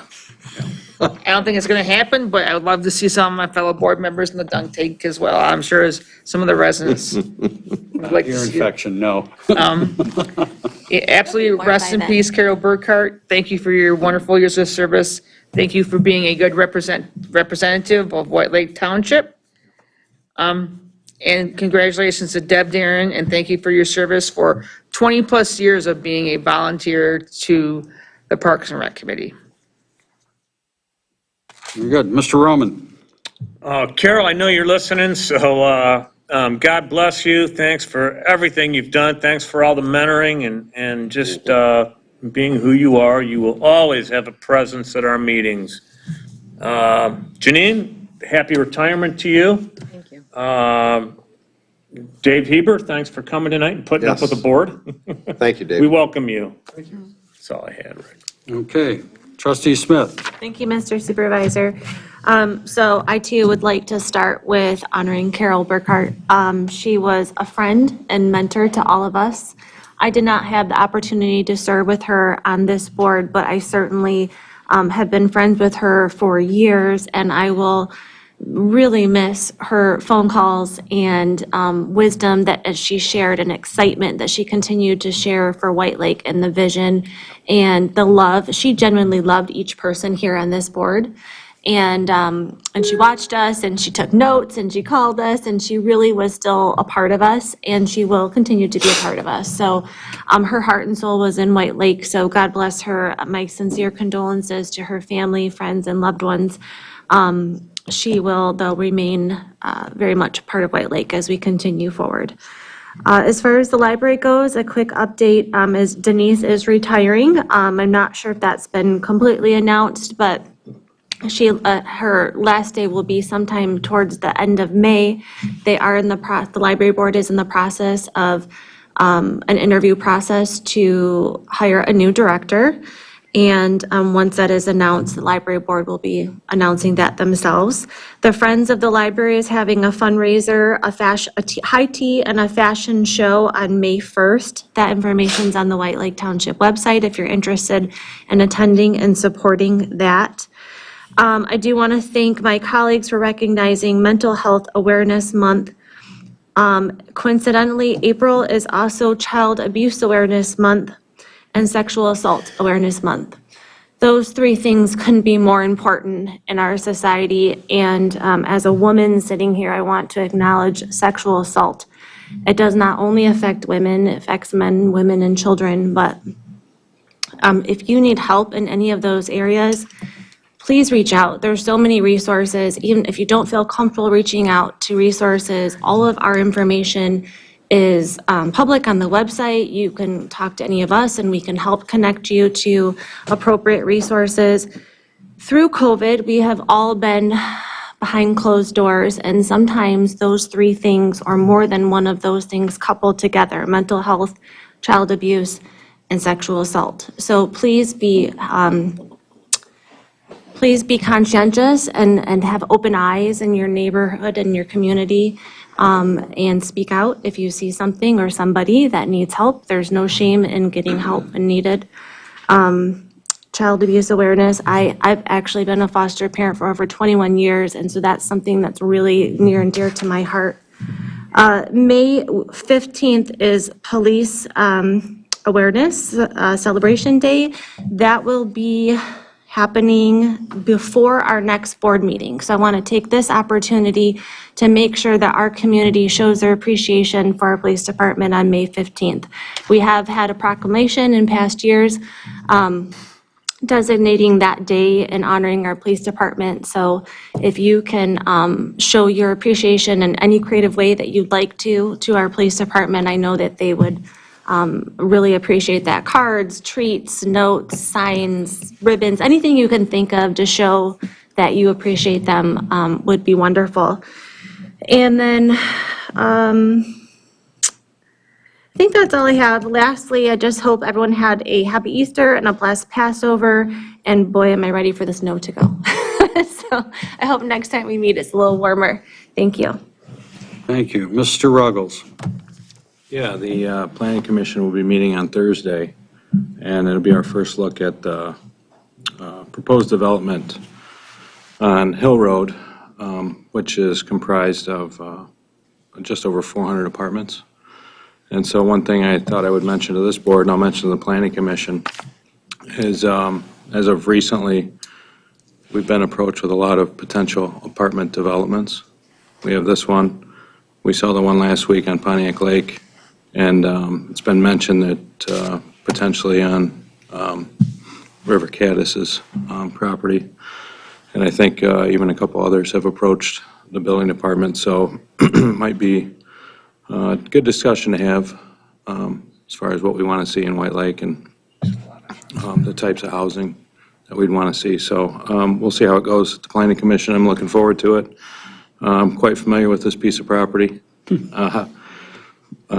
So other than that, yeah, I was saddened to hear the passing of Carol. She sat here to the left of me for 2 years until she was, unable to attend the meetings. She was a great person, very helpful, very friendly. She helped me a lot. My first term, I was nervous with public speaking, and she would prepare things for me to say, hand them to me. She would say, here's your motion, It was real easy to get our best was the consent agenda. That was an easy one to get through, so she helped with that. I've been acknowledged a number of times because of her involvement, so yeah, it's sad. She'll be missed. Mr. Noble? First, I'd like to thank Janine for your years of dedicated service to the township. Since I've been here, I've enjoyed our talks, and when I've asked you for help or any questions, you've been terrific, and we're not going to forget you, obviously. We're going to miss you, and thank you so much. And Mr. Heber, we welcome you coming to the township. Look forward to working with you, our staff. Glad you're aboard, and I didn't have the chance to meet Carol. She had called me numerous times, one time on an hour drive back, filling me in with the history of White Lake Township, and what a terrific lady. And, she's in a better place, and it was an honor to get to know her. And I want to give Sean a little bit of time. He worked with her, and he had his thanks. Go ahead, Sean, what you would refer Oh, no, to it, I please. don't. Carol and I used to joke a lot, and she used to be tickled. She'd win every election she ever ran, and she'd get the most votes. And she was very proud. She told everybody who would listen that. She was pretty self-deprecating, as we all know, and really a crack-up. And, she would, as we all know, and as anyone who knows her knows, she was in a hospital bed for the last number of years. And she would, I would call her the kingmaker, and she would say, I sit here in this hospital bed, I don't spend any money, I don't go out on the campaign trail, I sit in this hospital bed and I send emails and I make phone calls and I win elections. And I said, yeah, you do. And she said it in jest, because what that really meant was that the people who lived here and voted for her really knew her heart, like you all did, and knew that she really embodied everything that was great about this community. So I think, when I started here in 2003, it was prior to her accident, so I got to know her a bit, in the office, and, just the friendliest person. And I consider myself fortunate to have had that opportunity. That's right. Thank you. Thank you. Well, it's kind of a tough act to follow, but the realities are that, it's another one of the changes that this township faces. We have people come, we have people go, people leave, people retire, how dare you? But again, greatly appreciated, Dave, welcome. Carol was definitely a unique person. She was always Carol. There was nothing, there was no different person there. It was just a steady, solid person who always tried to find the sunny side of the street, so to speak. So being around someone like that was very helpful in my terms as a trustee, and then she prodded the daylights out of me to run for supervisor. And so I told her, well, I'll give it a whirl. So, and it's been an interesting ride. So, but she'll be sorely missed, and her family, a great group of people. I've had some conversation with them, a couple funny stories. I'll keep them to myself right now, but you know, she'll be sorely missed. So, the best to her family and everyone. We've got a couple different things going on in the township right now. As you know, we have the water main project going on Bogey Lake Road. Yes, all that black pipe is not sewer pipe. It's water pipe, okay? I see things on the postings out there that, well, that's sewer pipe, don't you, right? They don't use, water pipe's blue. No, it's black when you directionally bore it, generally. So, that's going on, so I have to be mindful of the construction workers on that particular project, which will be going on for a good part of the summer. We also have the sewer extension that will start here shortly down Porter Road, all the way down the Grass Lake Road, and from Grass Lake Road all the way over to the Aspen Meadows plant. That is the discharge line for the new iron filtration plant. That was the most direct route, so there'll be some disruption going on there. On or about June 17th-ish, weather permitting, a few other things, roundabouts will commence, okay? So the Elizabeth Lake roundabouts will start, and it's going to be a little bit of a topsy-turvy change for people, but they'll get through it. There's also going to be a box culvert / bridge repair that's going to be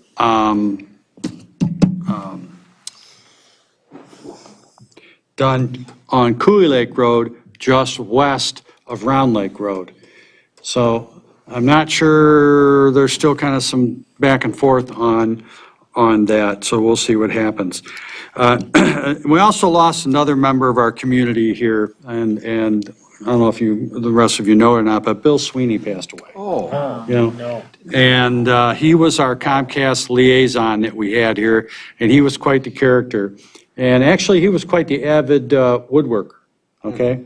I knew that he was a pattern maker, and I didn't know that he took woodworking on as a hobby, and I was fortunate to see some of the things that he made. And some of his tools kind of came inadvertently into my presence and my brother's presence. So it's just going to be interesting, you know, to see how we replace these people that we lose in our community and the value that they add, and what the next generation will hopefully have something positive to say about every one of us. Okay, Can I add something real quick about Yes, Mr. Sweeney? you can. So for those of you that knew Bill, if you didn't know, Bill won a contest back when he was a kid in the 50s and became the Detroit Tiger bat boy for a number of years. He got to travel with the team. So God bless you, Bill. Yeah, that's got to be a really unique experience, that's for sure. So just everyone be mindful of yourself out there, the construction, all the different things going on. There'll be continued survey work along the M59 corridor, on and off, because of the proposed project in 25/26 for a major improvement from Milford Road to Pontiac Lake Road. Wow. And I'm trying to get some people to pay attention and fix the causeway over Pontiac Lake and try to remedy that, because that thing's falling apart at the seams. So we'll have that conversation, Mr. Ball. Okay, So, appreciate that. with that, I say good night, God bless, good night, Carol, and Motion to adjourn. motion to adjourn, support, all in favor? Aye. Aye, ayes have it.